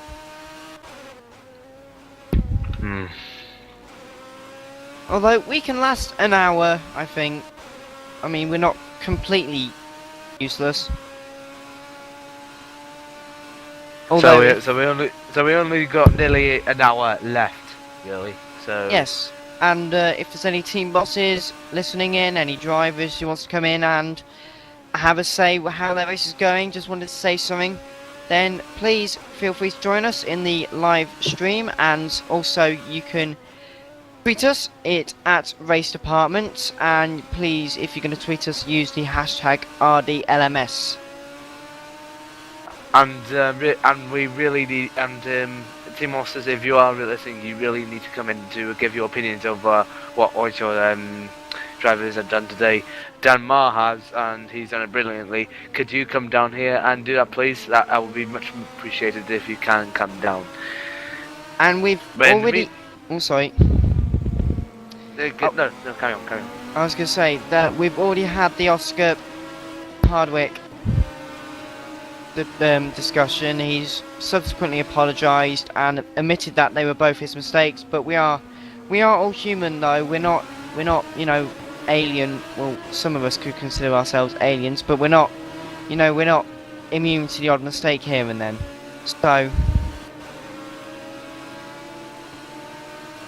So yeah, anyone can come down. Just give us your opinion. Oh. Right. Let's just get on with the race, shall we? Let's see who is much more closer to each other at the moment. Okay, we've got Bram Beelan to Godlick. Let's try and catch them. I think we're riding on board with Brad Beelan. Or Bram. Yes, I think we are.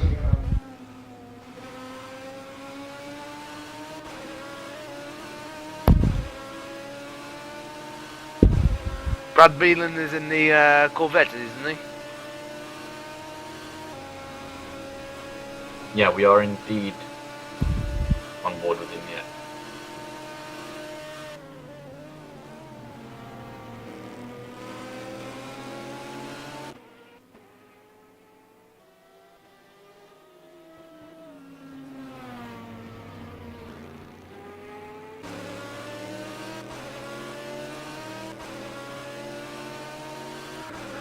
Let's see if Beelan can find a way past Godlick. Let's see who's joined us. And it's Jimmy Hughes. Hello, Jimmy. Hey guys, how's it going? Fine. So, how was your race? Oh, I'm not sure Jimmy I raced just yet. popped in for an interview with Xavier with that. Yeah, so Jimmy, have you had had any offers yet for some teams? Yeah, I've spoke with Bram actually for driving the Corvette, so hopefully that'll come together. I Yeah. thought you were primarily, sorry to interrupt, I thought you were primarily a front-wheel drive racer, Jimmy. I wouldn't say I'm restricted to. It's just the championships that I've taken part in have been front-wheel drive. It's just always been the racing that I enjoy. Sprint racing, front-wheel drive, all about close action, rather than car performance as such. But it's a different style. Sorry, can I just interrupt you there? Bram Beelan has gone past Godlick, just coming out of Bill Mitchell's corner, and just moved himself up in that category.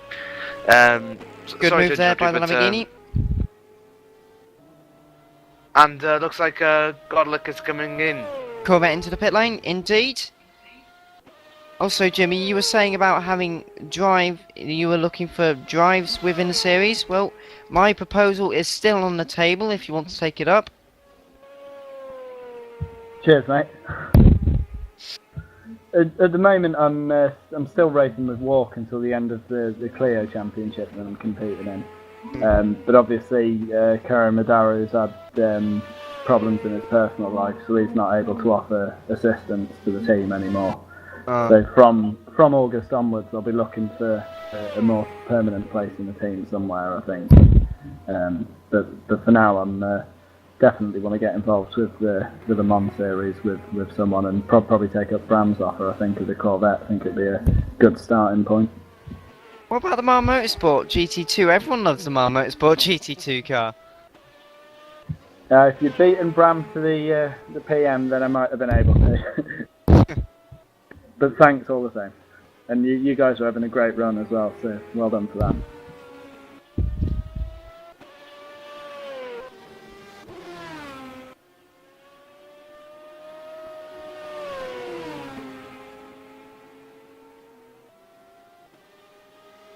Well, we've got the Lamborghini then just being lapped by one of the LMP2 cars there. Going over the grass. I think a lot of these GT1 cars especially are suffering with front tyre wear. They seem to be locking up at literally any chance they seem to get. Like exactly that front right wheel seems to be locking up, which just sends the Lamborghini wide. Which really won't be helping the driver behind the car. That is Bramboline behind the car. Again, that the front rear tyre is locking up. Yeah, just locking up. It's not going to help. It's been happening for so long. Has he been in the pits to change tyres? Yeah, that he should do, because it's. I've seen the GT1 cars are the ones who are suffering with the front tyre wear the most. I mean, it's not going to be. That's got to feel horrible. That may just be. Maybe they've fiddled with the brake balance a bit and moved it more to the rear, which might explain why it's locking up so much on that right rear. Could do. Or also because there's less fuel in the car, and it's getting lighter, and with more fuel, you tend to the brakes tend to be a little bit easier. For me, at least, it's a lot easier to brake. With a full tank of fuel, the car feels a lot more stable than when there's a low amount. Indeed. So everything coming into play here in the final hour of this race. Oh, and that was close. That was very close. So, Jimmy, you're a very quick driver. What would you be feeling now? The brakes locking up on the front. What would you be feeling right now? It's getting towards the end of the race, isn't it? So it's trying not to let that creep into your mentality too much. Just keep doing what you've been doing for the last 9 hours or so, something like that now. Obviously, guys on the end of their stints. Yeah, trying to keep everything cool. You're probably not gonna gain too much now. You can only really lose at this sort of stage of the race. So keep everything consistent, like you say. Try not to lock up the brakes too much, damage the tyres. Yep. And also, people who are watching the live stream, I wonder who's on the screen. Could that be Team Mar Motorsports? It could well be Team R Motorsports. Just being lapped by everyone, although... Surely having so many body parts off should count as cheating by now. Yeah, no. Like I said earlier in the broadcast, I think we like to take the original Colin Chapman Lotus sort of prerogative. If make it lighter, if it breaks, make it lighter still. Thus explaining why we've only got 2 doors and a rear wing, pretty much. Everything else is gone.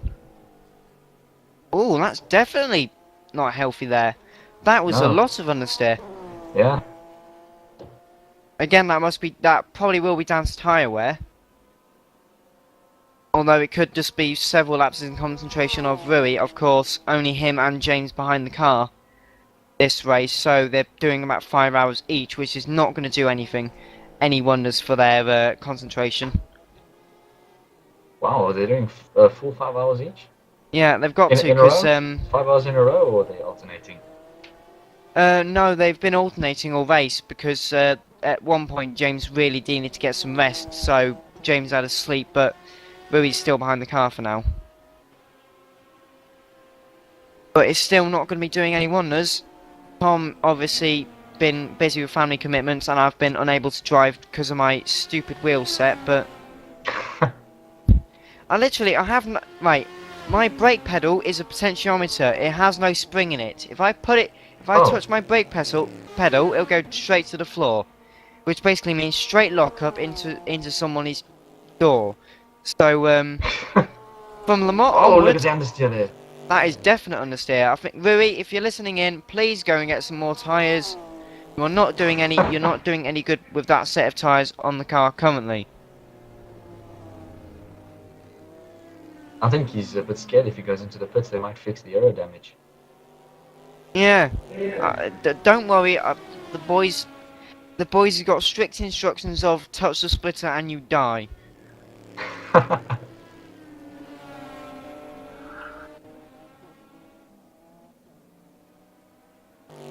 So Rui hasn't got your instruction there, but though it looks like the LDDT car is coming in as well. though. Yep, definitely into the pit lane. Now, I think it's just now getting to the sort of stage when people are going to be preparing for their final stops, just putting a bit more fuel into car, maybe under fuel in the car just a small bit. You know, try and get to the end.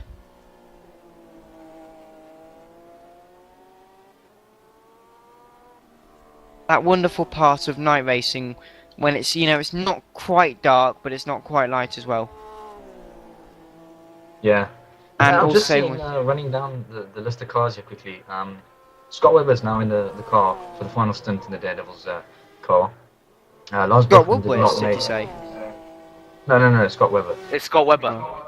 Yeah, Sorry. and that means Lars Brookman is not doing a final stint, as he had said in the chat.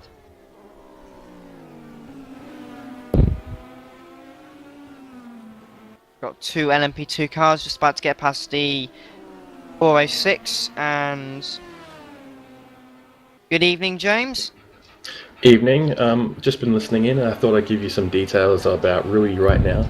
He's actually nursing a throttle problem with his wheel setup, so yeah, he's having a bit of trouble with that. He can't get to full speed, and it's just really affecting everything. So his actual physical accelerator is not working quite properly at the moment.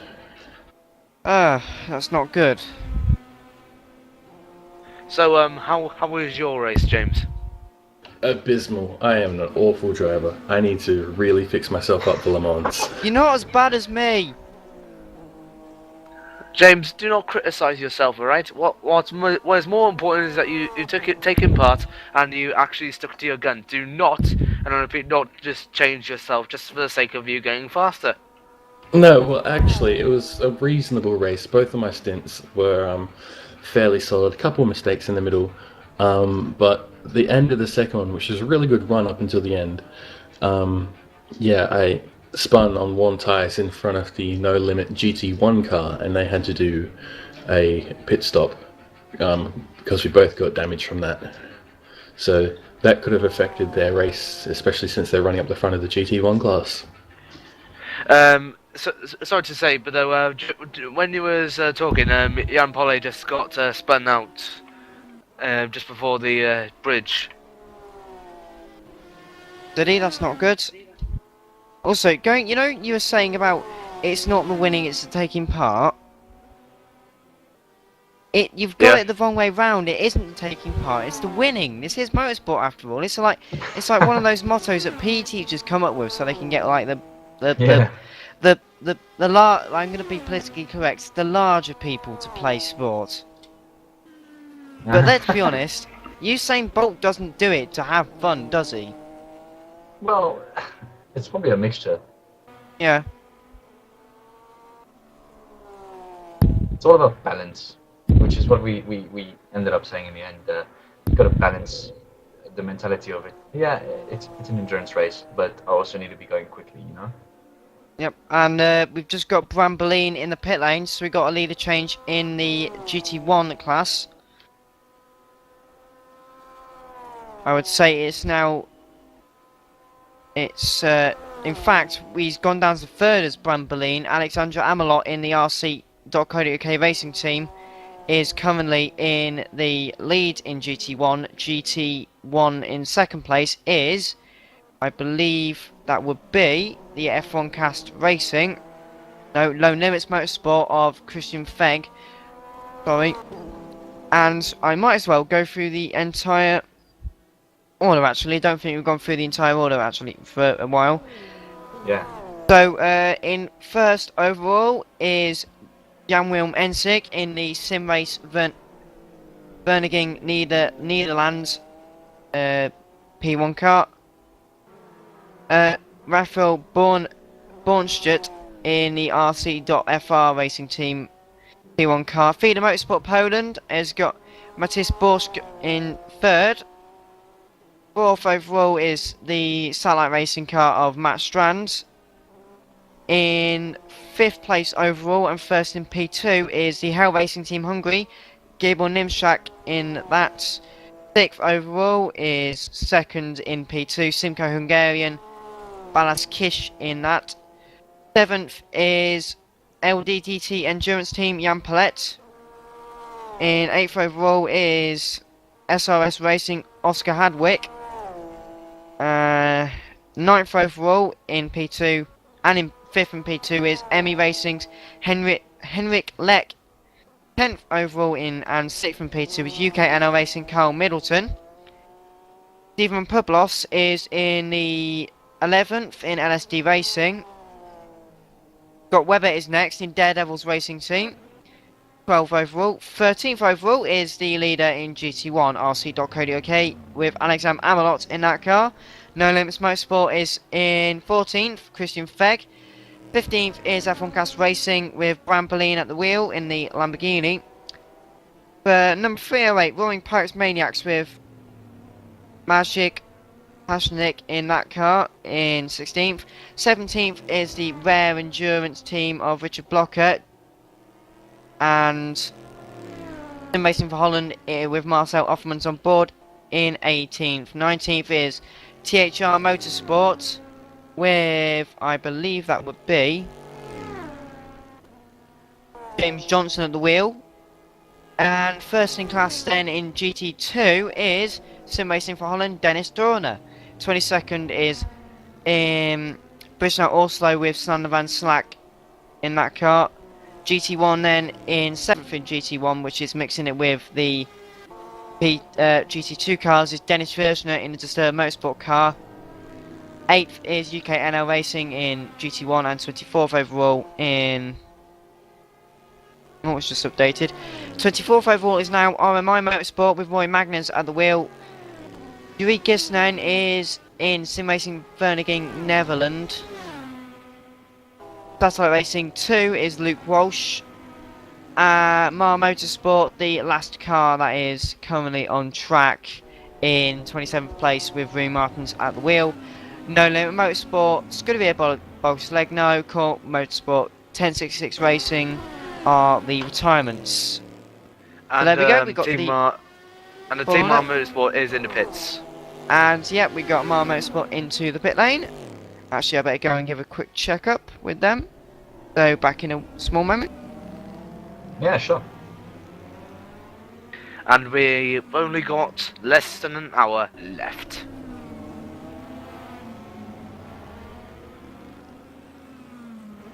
I must say it's been a really good race so far. We had some pretty good battles shaping up, and well, throughout the race, cars wanting to unlap each other or unlap themselves, and cars having some incidents like the ones we had seen earlier. But I think this round has produced a lot more racing than the previous 2 rounds that we've had. Yeah.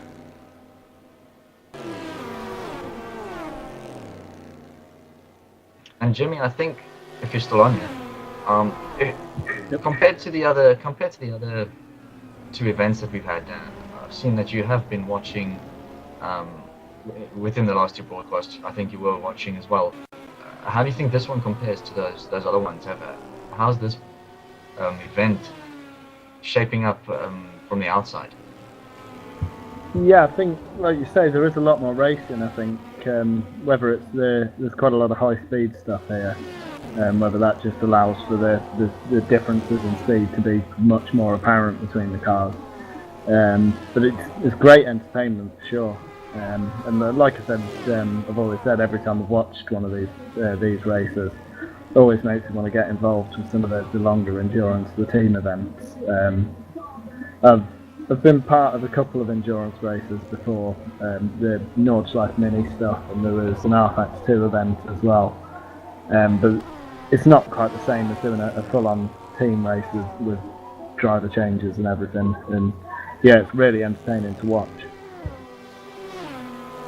Yeah, no, it definitely is, and well, especially when the racing is like it is today. Yeah, sure.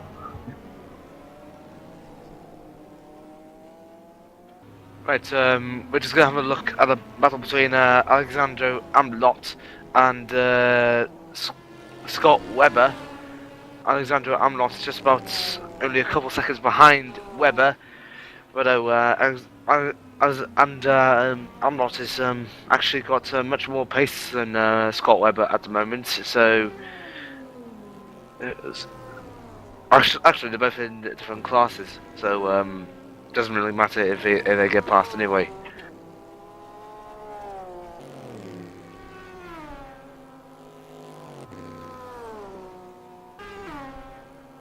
Oh, and Oscar Hardwick is back in the car. I've just seen. He's already been in for about nearly half an hour. How did I miss that?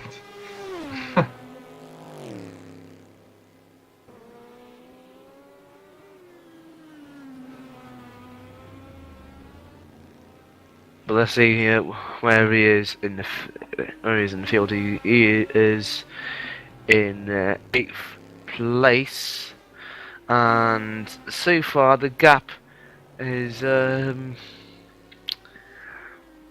just about over 1 minute from Jan Polly in front of him, and is only 1 minute 39 seconds ahead of Henrik Leek behind him. So basically, Oscar's gonna have a very lonely race I want to bash into.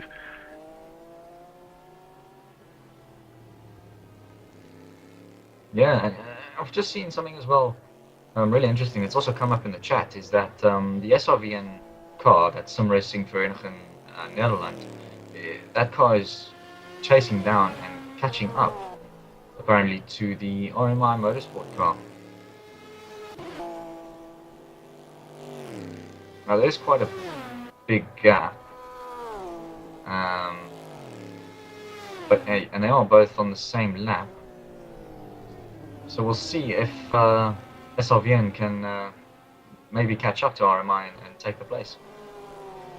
Yeah.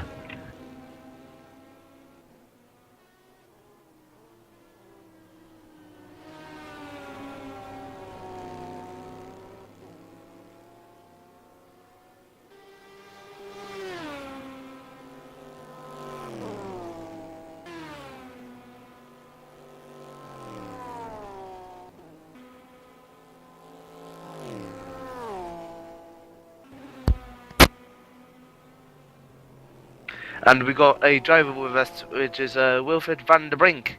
Hello, Wilfred. Hey, Ron. So, how was your race then? Yeah, it was started out a little bit confusing. Yeah, we didn't do qualifying, so we had to start from the back in GT2, but yeah, we were able to go to the front, and yeah, we got P1 after the first pit stops were done, and then yeah, we got a gap to let's see, the other Dutch team, Sander and Frank, and then yeah, Dennis took over and he had some issues. He nearly totaled the car, but he was able to drive it to the pit, and we did not lose too much because it seems that the pit stop strategy worked out even with the shorter stint. So it looks alright now. We are P1 in GT2, so it's better than the last race where we had a disconnect and we were 6th or something. So let's hope we don't have a disconnect, so we can finish strong here. And just as Danmar returns to the commentary box, I just want to say one last word. Your P1 team, also of the same name, Simrace. The GT1 team. No, the P1 team is actually going well here. They're actually leading, or yeah, actually leading the race at the moment. So, are you happy about that results at the moment? That's a different team. That's a different team. We are Sim Racing for Holland. That's Sim Race Vereniging Nederland. So they are from the same country, but it's a different team. Do apologise. So yes, it's been good for you. I think that's it really. Yeah, no problem. Yeah, alright. So, do you want to stay a bit longer, or are you done now? Yeah, I think I said my piece, so I think I'll go back to my own team, so okay. But I do apologize. Good luck with the broadcast, and you guys doing good job with the broadcast, so yeah, see you next race or something. Okay, see you next race. Yeah, see you. I have news. What is it, Dan? I'm going to be driving now. Oh, right now. Well, not right now, no, but in a couple of minutes. Okay, so you're gonna be driving the last half hour of the race. Yeah, pretty much. Okay, so just rejoin the server in your car. Yeah, I'm going to hot swap to the car, and any team bosses slash drivers who are listening in, please do be worried. Because any teams slash drivers also listening in, please join in the chat to give us your opinion, for goodness sake. yes, please do. Anyway, I will catch you all in the next rounds for Le Mans, and see you all later. I'll see you, Dan.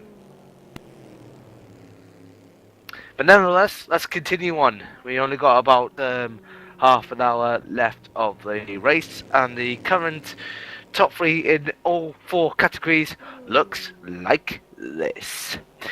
In first place in P1 is Yamwem M Singh for SRVN. Then we got Rafael Borodis in his final stint for the RC France racing team. Then we got Maciej Boguis for Vida Sport Poland. That's in number 3. In the class P2, leading is Gabor Nemisak. That is for Hell Racing Team Hungary. Then it's Simco Hungarian team driver Balsaz Kiss ahead of LDDT Endurance team driver Jan Pole.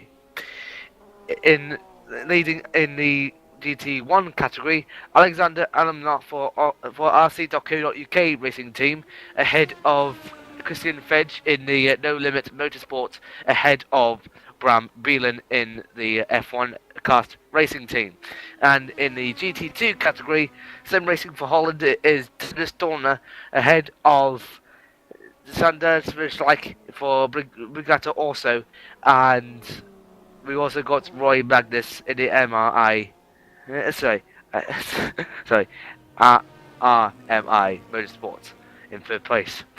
So, with only half an hour left to go, anything can happen than it usually does, and everything is happening here. Let's just get on with it for the last half hour.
Sorry for that long delay. I was just waiting for Xavier to talk, but no, Xavier is here and he's back. Yep, I'm back. So, we only got about less than half an hour left, and basically, it's going to be a long half an hour. but it was not as long as the 10 hours we had. And I can confirm that Danmar is back, but in the Team Motorsport car. So, Hey! as actually, he's not in there. He's actually in the RDD France broadcast. RDTV broadcast car again.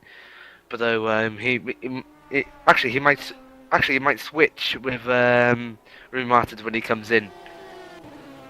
Danmar has left the game, so we just have to wait until Rue Martins comes in, which I doubt he will at the moment. We have to keep an eye on him at the moment. But while waiting for that, let's see if there's any close battles going on at the moment. Well, at the moment, I've been trying to take a look at the live timing screen. Most of the gaps, well, you know what? There's like 3 or 4 cars that are on the same lap, and the gaps to them, well, the first gap I see is between the leading 2 cars, the SRVN car and the RC French racing team. That gap is 58 seconds. Then going down the order, 13th overall, 14th overall, and 15th overall on the same lap. But those gaps respectively are 55 seconds, 18 seconds, and a minute 3. So no one's really close on the same lap. We might be able to see some battles of cars trying to unlap themselves. And Rue Martins needs to get out of the way for Oscar Hardwick as he comes through. Well done. And he's also got another car coming up behind him, so he needs to move out of the way for that. And they nearly made contact there, but he manages to get through. Now, does Rue Martins come into the pits for a driver swap? He doesn't, surprisingly.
Right, so we've just got some news in that Scott in the Daredevil's car is coming into pit.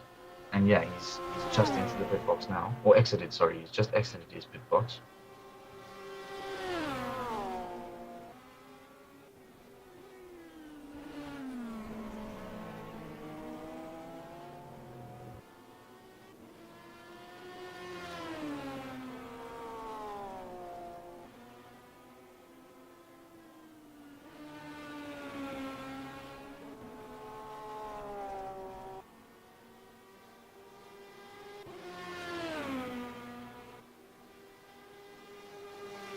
And the track temperature as well has dropped from 26.5 degrees. It is now 19.5 degrees. That is a full 6 or 7 degrees drop. That must be having an effect on some of the mechanics of the car, maybe. So the tires will probably be easier to manage with cooler track temperatures. You could probably run some softer tires for longer with the cooler track temperatures. Yeah. So it's now nearly 40 minutes past the hour. 40 minutes. I think it's 40 minutes past 7 in the United States. 40 minutes past 10 here in Britain. 49 minutes past something else in many other parts of the country, many parts of the world, Abu Dhabi, Afghanistan, Australia, Malaysia, where they listen to us now, China, Japan, and different places like that, India, different places.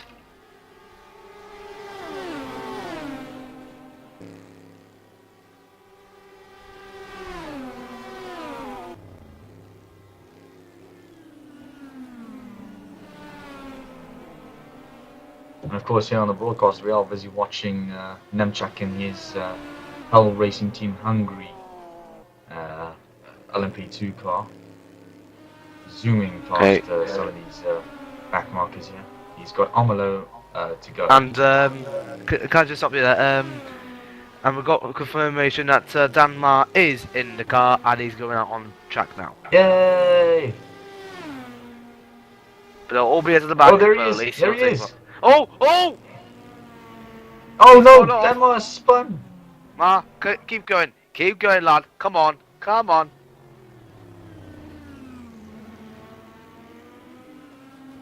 There we go. And he's keeping on going. And he hasn't got long to go anyway. He's only got about half an hour. Yeah. Oh, and Nemchak gets past Amalo there.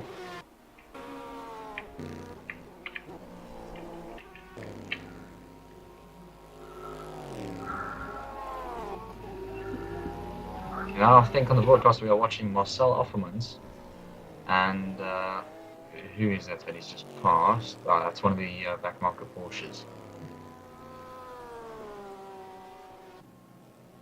That is Van Schaik.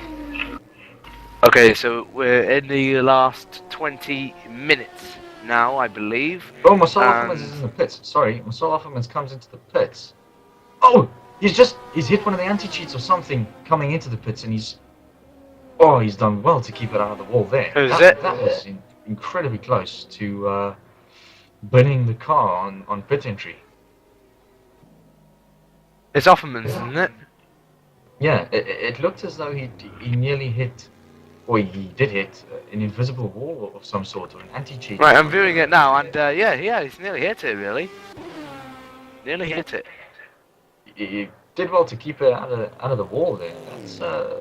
That's been happening pretty much the whole race, where drivers have sort of either entered the pits or run a bit wide, or trying to get out of the way of some other cars and run a little bit off the track and hit that invisible wall, it seems. And well, sometimes cause damage, as we saw with in the start with Voss.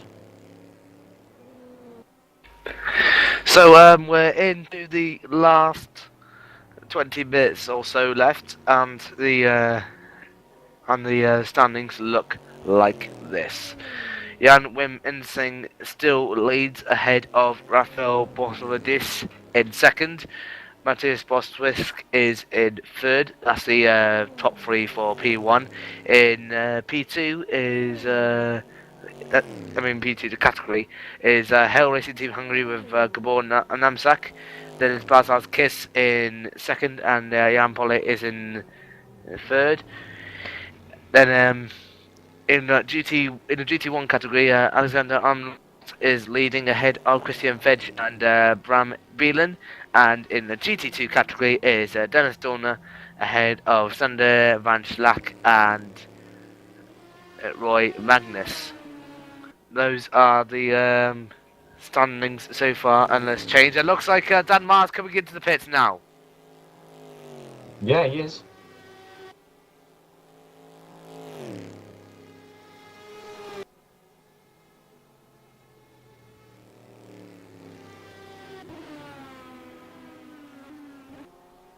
And now we're watching the Roaring Pipes Maniacs car, that Chevrolet of Maciej Paznicki.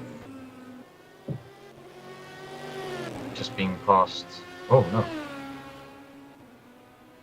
Hang on. Oh, okay, no, we're not watching Paznicki, sorry. Two yellow Corvettes in the same race. Easily getting ourselves confused.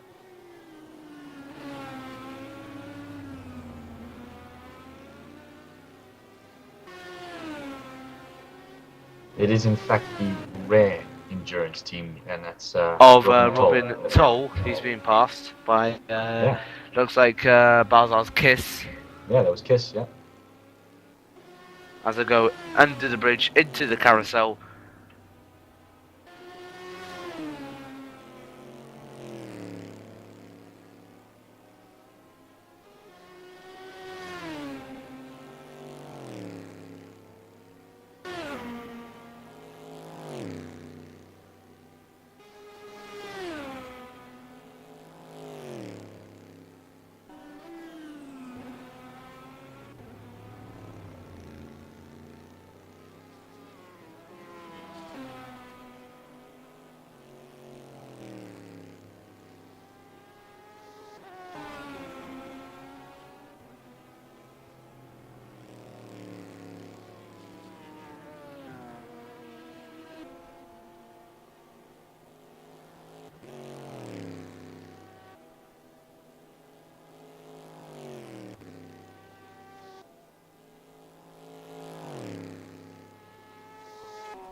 Okay, so since we're approaching to the last couple of minutes left, we're gonna have to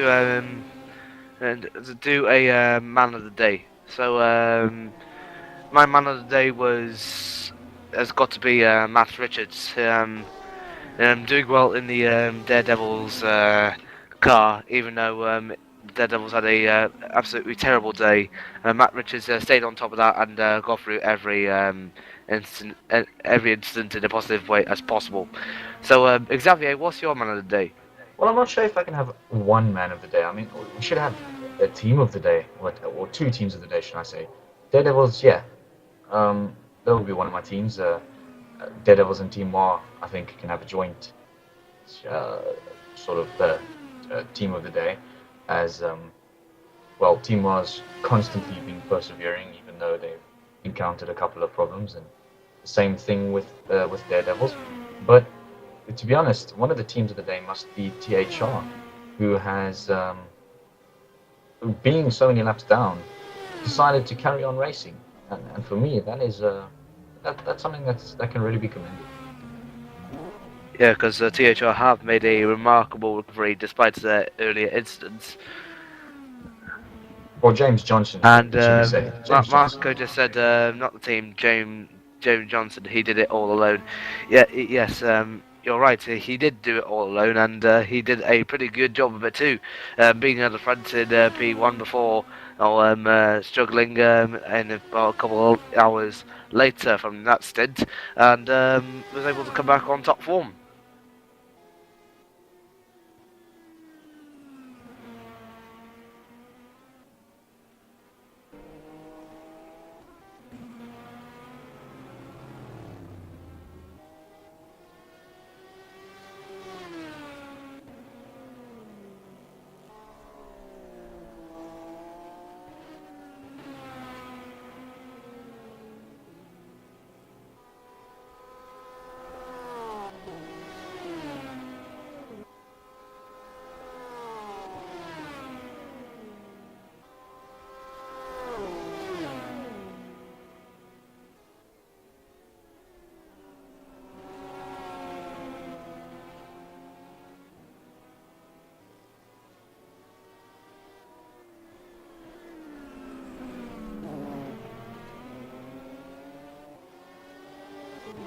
And final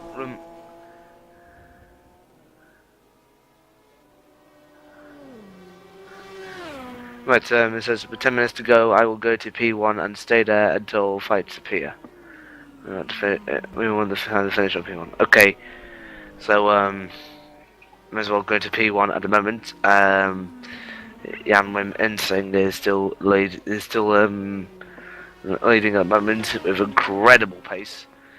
Now, just a last reminder that any teams or drivers want to appear for interviews after the race, this is the last reminder. If you want to come in, give your opinions of what your race was, about random stuff and different things like that.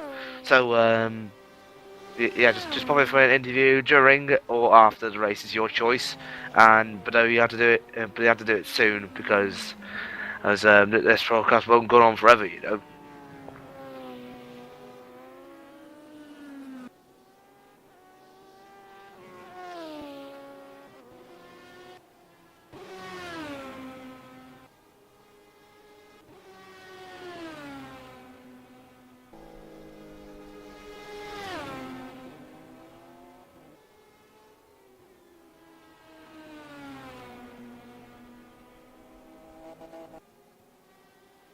If anyone saw my driving, it wasn't my fault.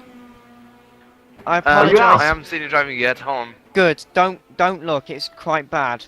Are you still driving? No, not anymore. Oh. Sorry, Mr. LMP1 car, that when I span you hit me, and anyone else who I inconvenienced on my 2 laps of rather big embarrassment and 5 spins. Still, Can you just tell us what happened? my Xbox controller, which I'm using, is a bit too twitchy. Well, when I say a bit too twitchy, I mean too twitchy. Yeah, some controllers these days are actually twitchy, you know. I'm gonna play with the dead zones and that, because whenever I like start turning to the left.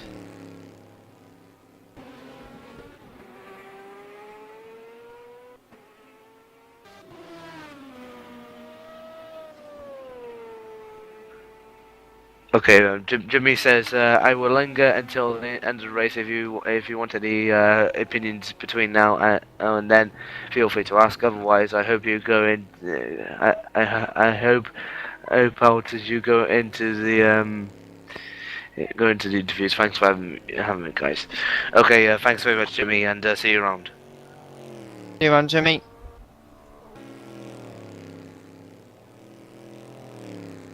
Okay, Mr. LMP1 car that I hit, if the team boss is listening or the driver who was in the car was listening,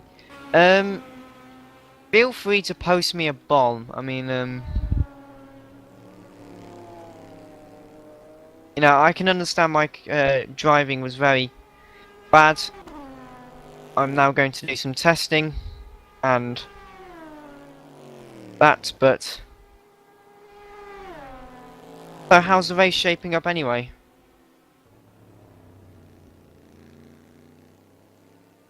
Well, there are no real battles going on. I mean, it's the last 10 minutes. We'll see what happens in the end.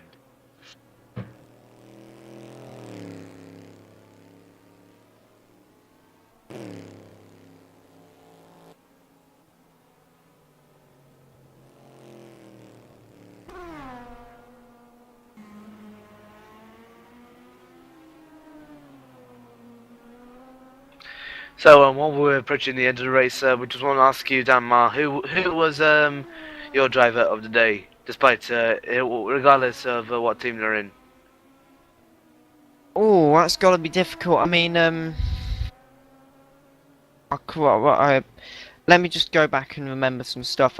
Ollie Hardwick, which people will disagree. I'm not saying he's driver of the day because he was a good driver. I'm saying he was driver of the day because he had a big, he had a problem. He had some sort of problem. He apologised, and I think he was quite a big man for apologising. People shouldn't have been giving him the stuff, shouldn't be giving him as hard a time as they were.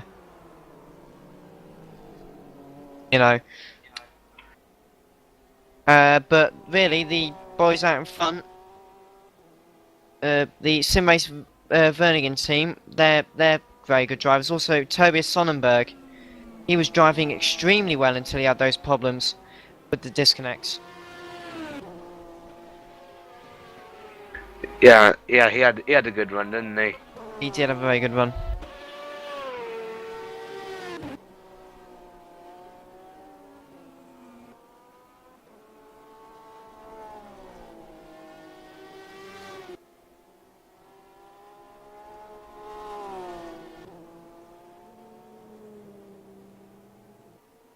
Okay, we've been told that we only got 10 minutes left. Indeed, 10 minutes left, so this has been a very good race. I don't know about you guys. It's been a fantastic race. Yeah, we were speaking about it earlier, saying that this race has definitely provided much more racing than the other two events that we had covered so far.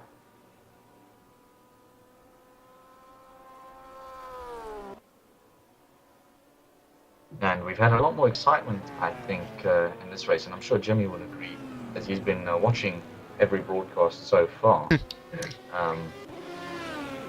Yeah, I think this event has gone really well for some teams. Getting to have a race and at least have a dice with other cars. It's at least in more than just 1 point in the race, whereas in previous races it's sort of been everyone is driving around the track alone and there's like one battle going on. Whereas here we've had cars battling to unlap themselves, cars battling for positions. We've had lots of excitement with some controversial driving. We've had excitement with cars making mistakes and spinning it, and I think this race, yeah, all in all, it's just provided more excitement than the other two races so far, or three, should I say? The majority of it's been clean as well, hasn't it? I mean, there's been a couple of minor errors, which is expected in endurance racing, but it's all been good, clean racing. Yeah. Oh, and muscle off. Oh, that was close. Dan, I was just having a look on the RaceDepartment chat, and a message from Christopher Matthews says, "I got a Logitech DFP wheel here. Haven't used it in a year though." Like I say, I apologise for any of my bad driving, and if it affected you, there is a helpline number somewhere.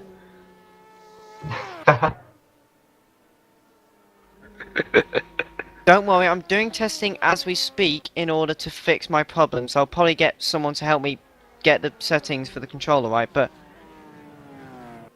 I shouldn't be that bad for Lamar.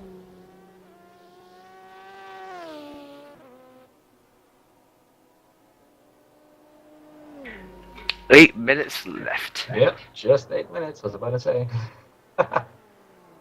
Just 8 minutes. It's been a long event, this.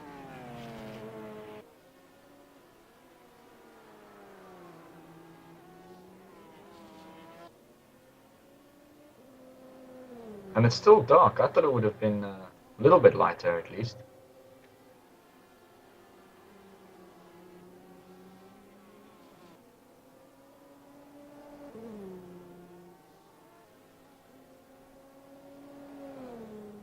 Well, I'm now reading all the hate messages I'm probably getting on the Xbox on chat.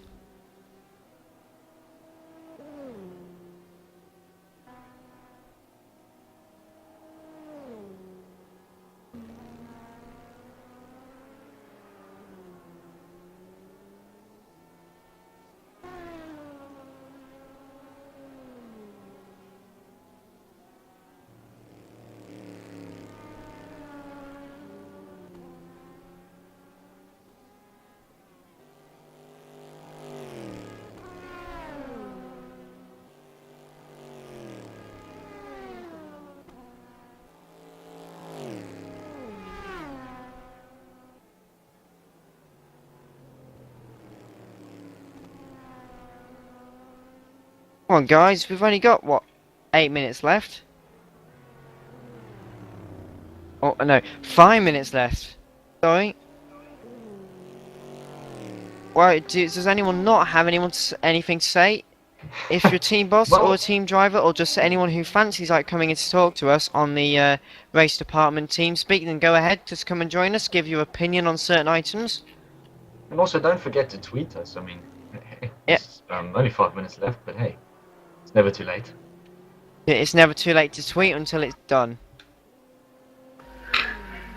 We only just got about a couple of tweets from the Hell Racing team Hungary.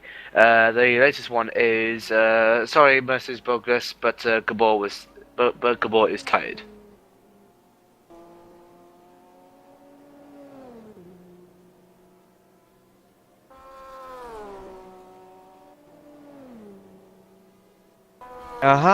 Okay then. So not very long to go now until the end of the race. It's been an incredible 10 hours of racing. It's about to be ended, and is it me or is it sad to see the end of the race, because it's been such a thoroughly enjoyable race today. Exactly. Yeah, I'm gonna miss the racing. This little break we're gonna have between now and the Le Mans. Actually cannot wait for the Le Mans. I'll be driving in it actually. When is Le Mans actually? Le Mans is supposed to be in the middle of July, isn't it? Yep. It is. And so I'm actually really keen to sort of get going with Le Mans and get going with the preparations and stuff. Really keen to do it. It's going to be a lot of fun, and jumping in and out of the broadcasts will be cool as well. Yeah. Just got the leading Peugeot then. Not very long until the end of the race. Yeah, that is the SRVN car, the P1 car for Jan Vermensing, and currently on lap 328. Right, before we get to the engine race, let me just round up the top 10 for the fastest laps so far. I haven't done it in about a couple of hours. Leading is Bartosz Boskus for the Vida Sport Poland, 1 minute 45.1, ahead of James Johnson in the THR, 1 minute 45.5, ahead of the race leader Jan Wim Ansing with a 1 minute 45.8. Then behind him is Boris Dice, then is Matt Strand, Oscar Hardwick, Bartosz Gis, Gabor Nemisak, then is Carl Milton and Jan Pole.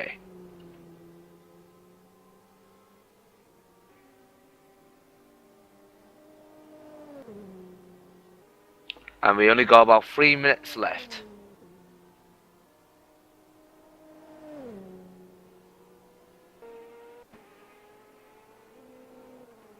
Oh, and we've got Borks into the pit lane then. Borks just coming to the pit lane for any number of reasons.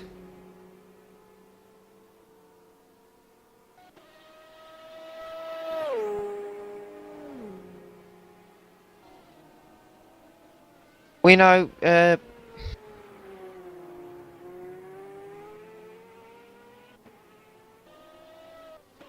Actually, we actually got a battle between RMI of Roy Magnus and the SRM, and between Gibson as they go underneath the bridge for possibly the last time. And looks like Roy Magnus might be able to pull a move on Yori, as we've only got about 1 minute left. Am I right? Yeah, Yes. I think so. And that's just the leader then coming through. Yeah. So are we gonna go with the leader quickly?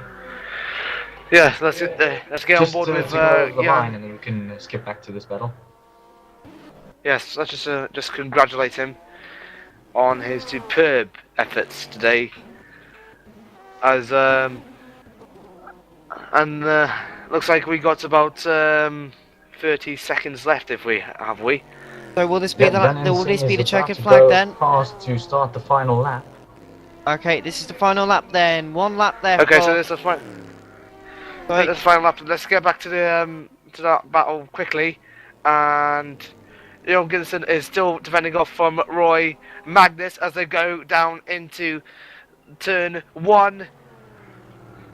Roy Magnus trying his best to keep up with the Dutchman, but will not let him pass. Going down into the second corner before going down the kinked back straight, and they've got someone behind them. Looks like it's a Lamborghini Murcielago of Bram Beelen. Oh. Bram Beelen wants to get past them. Is this me or is Magnus? Magnus got off! No! Magnus has lagged. Yeah, Oh no, Magnus that's has a lagged. disconnection on the last lap of the race for Roy No. Magnus. Oh no, Roy! No. Oh no. I feel for him. Oh, Henrik Leck as well. And Leck has left the game as well. Henrik Leck has left the game. It's all What an kicking off on the absolute last lap of disaster. the race.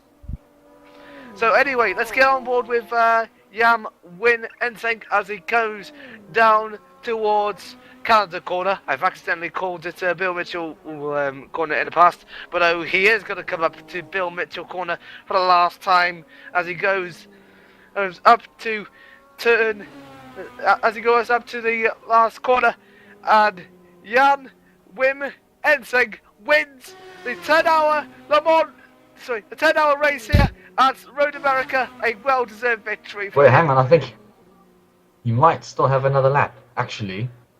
Or no, No, has he another won? lap. Has he He's won? flashing his lights, so that is end of. Jan Winexig wins the 10 hours of Road America, round 3 of the Race Department Le Mans Series, and he Yeah, is there's confirmation, he's delighted in that finished. car. He is finished. Sensational. It was an absolutely What a sensational drive. drive for him. Congratulations to that team.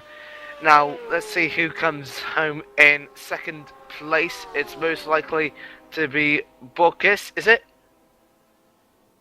No, it's Bram Beelen, is it? Yeah, Bram. No, it can't be. Wait. How can Bram Bjelen be? Actually, Bram Let's just wait Beelen. for everyone to cross the line, and then we'll. Okay, so Jan Williamson clear wins view. in the P1. Scott Webber wins in No, P2. no. No, Webber's definitely not one there. Let's just wait Oh, for wait a minute. everyone to cross the line, then we'll get a full view of the standings. So this is Gabon Nemshak. He's coming around the final corner then, and Nemshak is going to come across the line and win LMP2. So Nemshak is the winner of LMP2, the LMP2 category. A fantastic win for Nemsak.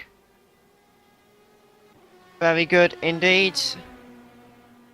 Now let's see who's going to win in the GT1 category.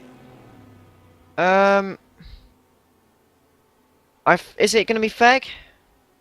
Yes, Or it's is it gonna Christian be- Feg, who's already crossed the line.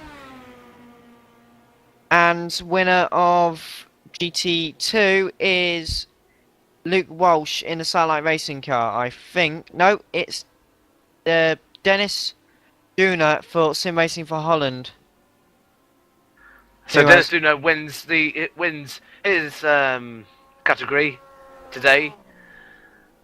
A absolutely fantastic win for him, and basically just and that's everyone finished, I presume.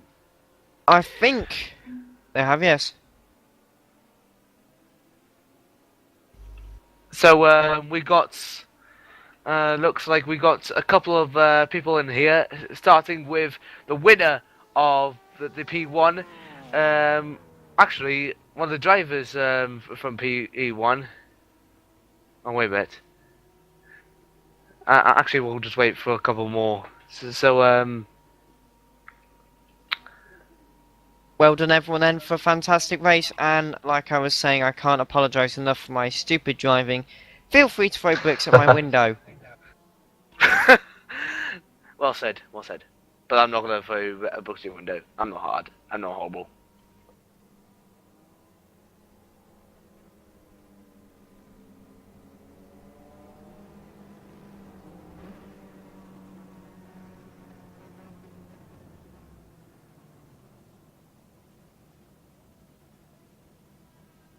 Oh, everyone just joining in very randomly.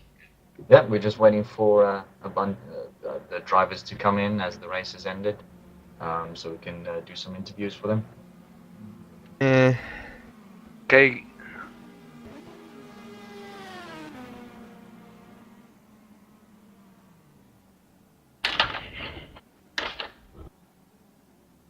Right, and with that, I'm going to have to come off actually, as in the UK time it's about 10 past 11, and of course I'm only 15, so that's relatively late. Alright, So, thanks thank you everyone joining for us. a great race meeting. This is a fantastic race. We'll can't wait for more of it at Le Mans. Again, my apologies, and from Dan Martin is good night. See you Good later, night, Dan. ta-ra. Alright, We so we're just just need to waiting wait for everyone to come into the channel for some interviews. Yep.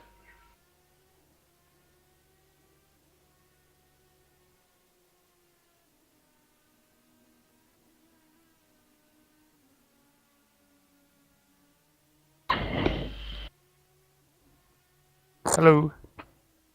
Hello. Well, we haven't started the interview yet, so we have to wait.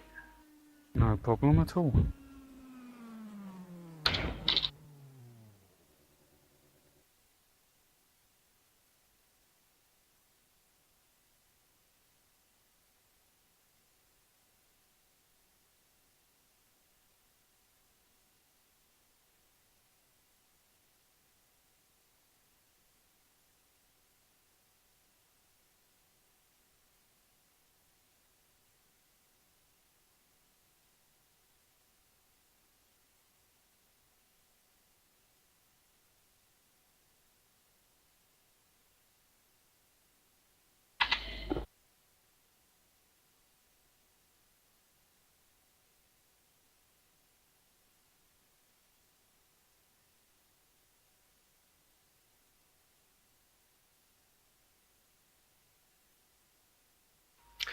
Okay, I think it is time for the interviews, and the first guy I'm gonna ask is Eric Tveit. Now, Eric, how was your race today? It must have been it must have been a tough race for you, wasn't it? The first hours of the race was very tough because I was in a hard battle, first with Foss and then secondly with Van Brink, which are both very fast guys. I got on top of that Foss battle, but sadly Van Brink was able to pull away into distance for after the first few hours.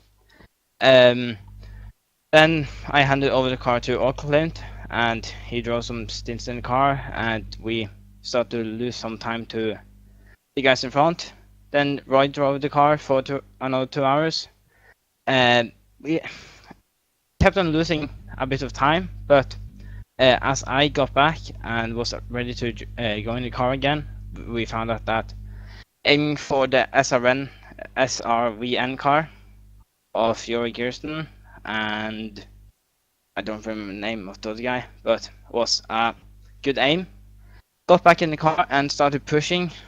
Pushed for around 3 hours and earned around 2 laps on the guy that was in front.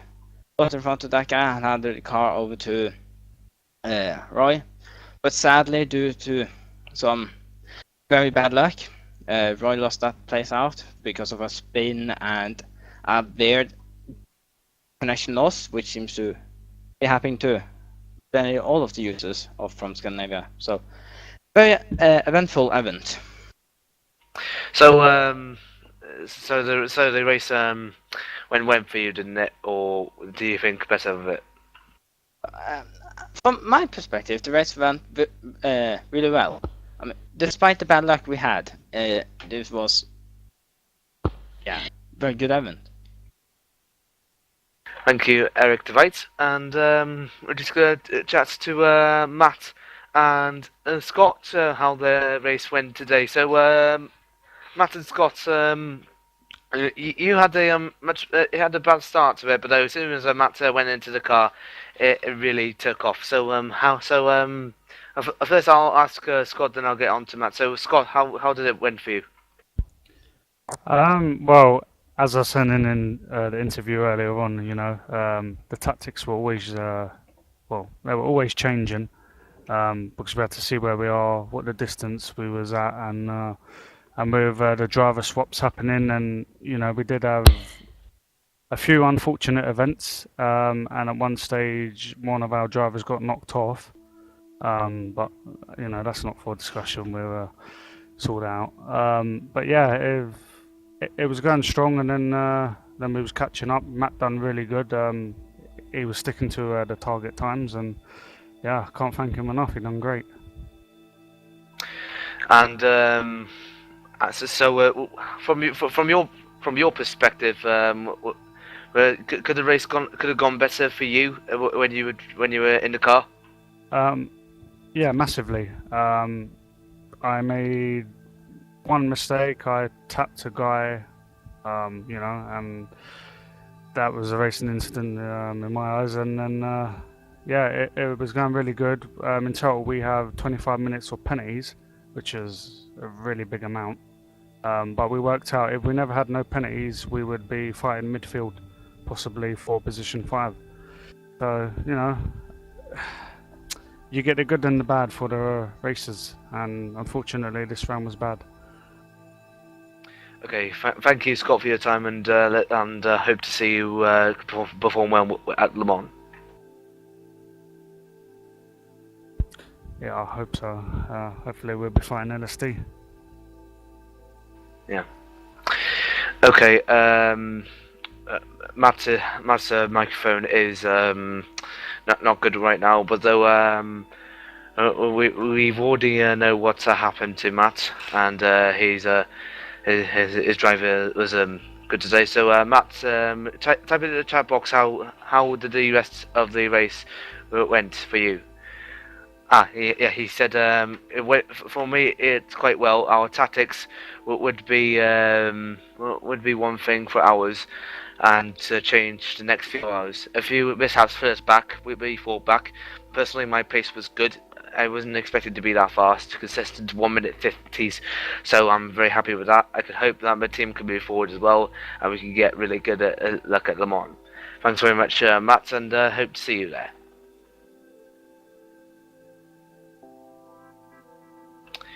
Okay, and I'm the last people I'm going to I'm going to interview. I'll let Xavier do some more. Is Hoogturp and Emzing for their wins today. So congratulations, gentlemen. You must be delighted. Yes, well, we are the three of us, Robin de Jong as well, of course. Well, we never could have imagined to win in this glorious race, this 10-hour marathon in Road America. We didn't have the greatest of preparation, to be honest, but it worked out perfectly, starting with a brilliant second place in qualifying with Robin, who did a splendid job in that. And well, after that, it was a great race for us, no problems whatsoever. And after some unlucky races in Silverstone and Sebring, well, now got our first victory in the RDLMS. So, well, fantastic stuff. And, well, the champagne has been popped already, so we will have a great party tonight, I suppose. But mainly, I'm speaking for all of the team, I think, I would like to thank you and the whole of the organization to organize this event, because it's always it's a joy, and it's a great pleasure to drive in these races, and well, of course, when you win, it's always positive. But I think it was a great day. Thank you very much, Hoogtip, and well done to you, Jan, Wim, and Singh. So, how did the race go from your perspective? Well, my first stint was quite hard. A lot of traffic. My lap times were that good, but two stints that I did after that were great. Traffic went very well, so I'm very happy. Okay, and do you feel happy about your win? Yeah, of course. Okay, thank you very much, Jan Wim Singh, and I'll just interview one more person before I'll let Xavier take over, and that is Yuri Gizson. So, how did your race go on, Yuri? Well, it's quite interesting. I left the car after the first hour, and well, I screwed up already, so I wasn't really looking forward to what was going to happen to our race. But then the guys just did an awesome job, Jos, Giel, and Jeroen, and they brought us back to fourth, and within a minute of Roy, and then I had to push for 1 hour to see if I could bring that home. So that was the challenge, and well, it wouldn't have happened if Roy didn't help us a little bit. But eventually we got there in the, I think, second to last lap, and well, we had a good fight for a couple of corners, and finally able to overtake it. So we were very happy to get in third, and to bring it home like that after a bad start of the race. So yeah, we were just really excited, especially also because the P1 team won, of course. Thank you very much, Yuri. Okay, okay, that's good. Okay, Xavier, you can do the rest now. Right. I just want to speak to James Johnson, who, for those of you who don't know, drove 9 hours out of the 10 hours today, and almost single-handedly put THR where they were today. After being out for a heck of a lot of laps, James decided no, he's coming back in, and he's going to get THR to finish this race. James, how did you do it, mate? I don't know. I just kept on pounding the laps in. I knew I had the pace, so I think, yeah. But the main thing is that Mr. Offerman waived the 66% rule for us, so that allowed me to carry on and go past what would normally be the limit. Yeah, and well, I mean, THR did have a good race at the start. I mean, they got into the lead, and then it all sort of went wrong, and you guys were out for quite a while. How did you decide to just come back? It was just a gamble, really. I just thought, yeah, I was just like, it's a bit late now, but it's got to get to the end, because we can't miss 2 races on the trot. But, it's just that I thought I'd just come back and give it a shot, see how far I can get, see if I can make it to the end. And, yeah, I managed to get to the end, and yeah, I don't know what else to say. It's just, I'm just knackered, really. Oh, I can imagine. You raced 9 hours, mate. Concentrated for a whole 9 out of 10 hours. That is crazy, mate. And really, we all, I think, take our hat off to you. Thank you, guys. Well, your secret's been discovered. I think we have time for one last interview, and that will be with Bram Hengeveld. And Bram, how did the race go for you and your team today? You guys seem to be doing all right.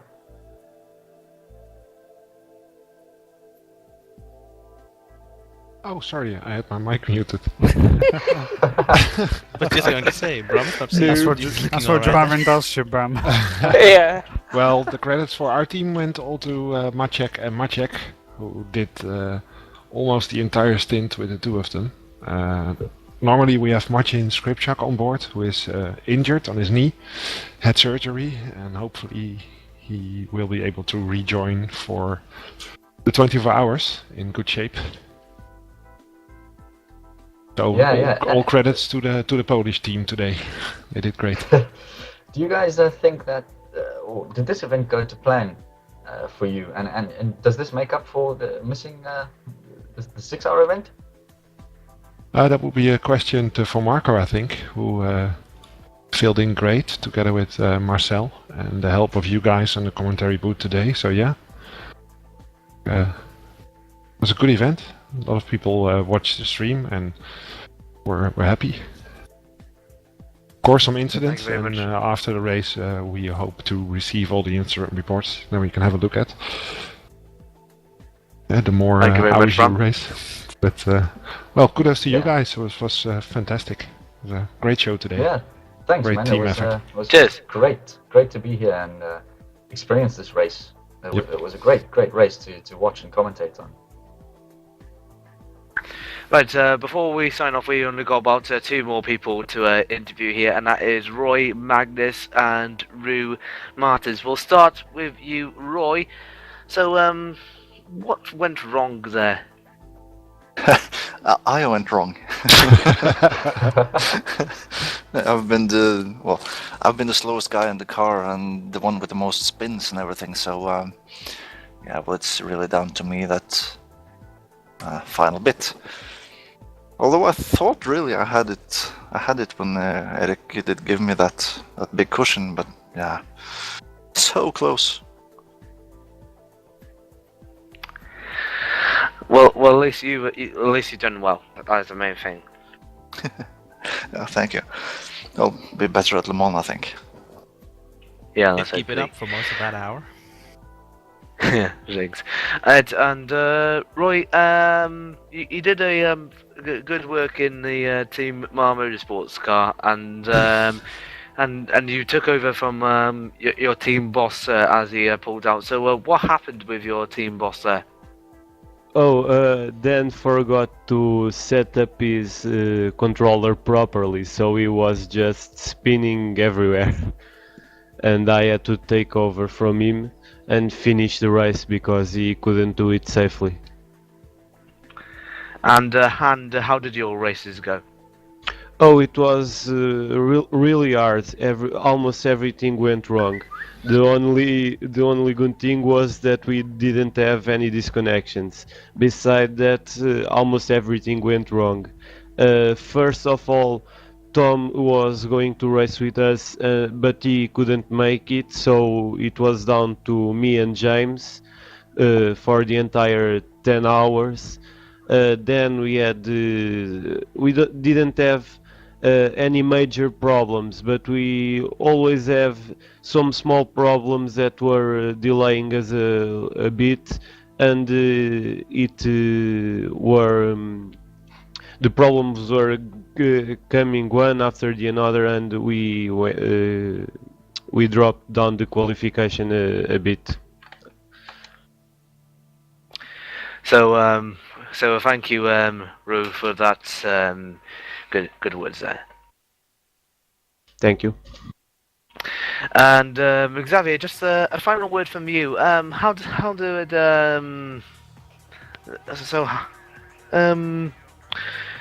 who would you point out as that needs to improve for Le Mans? That needs to improve. I'm not really sure. I mean, all the drivers seem to be alright.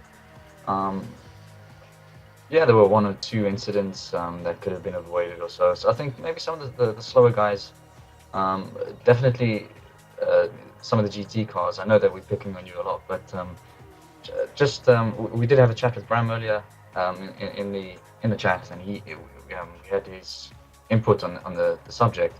I think just staying on the racing line and allowing the quicker cars to go around him instead of just moving off the line, because that does sort of make you guys a little bit more unpredictable, just in the defense of the faster cars.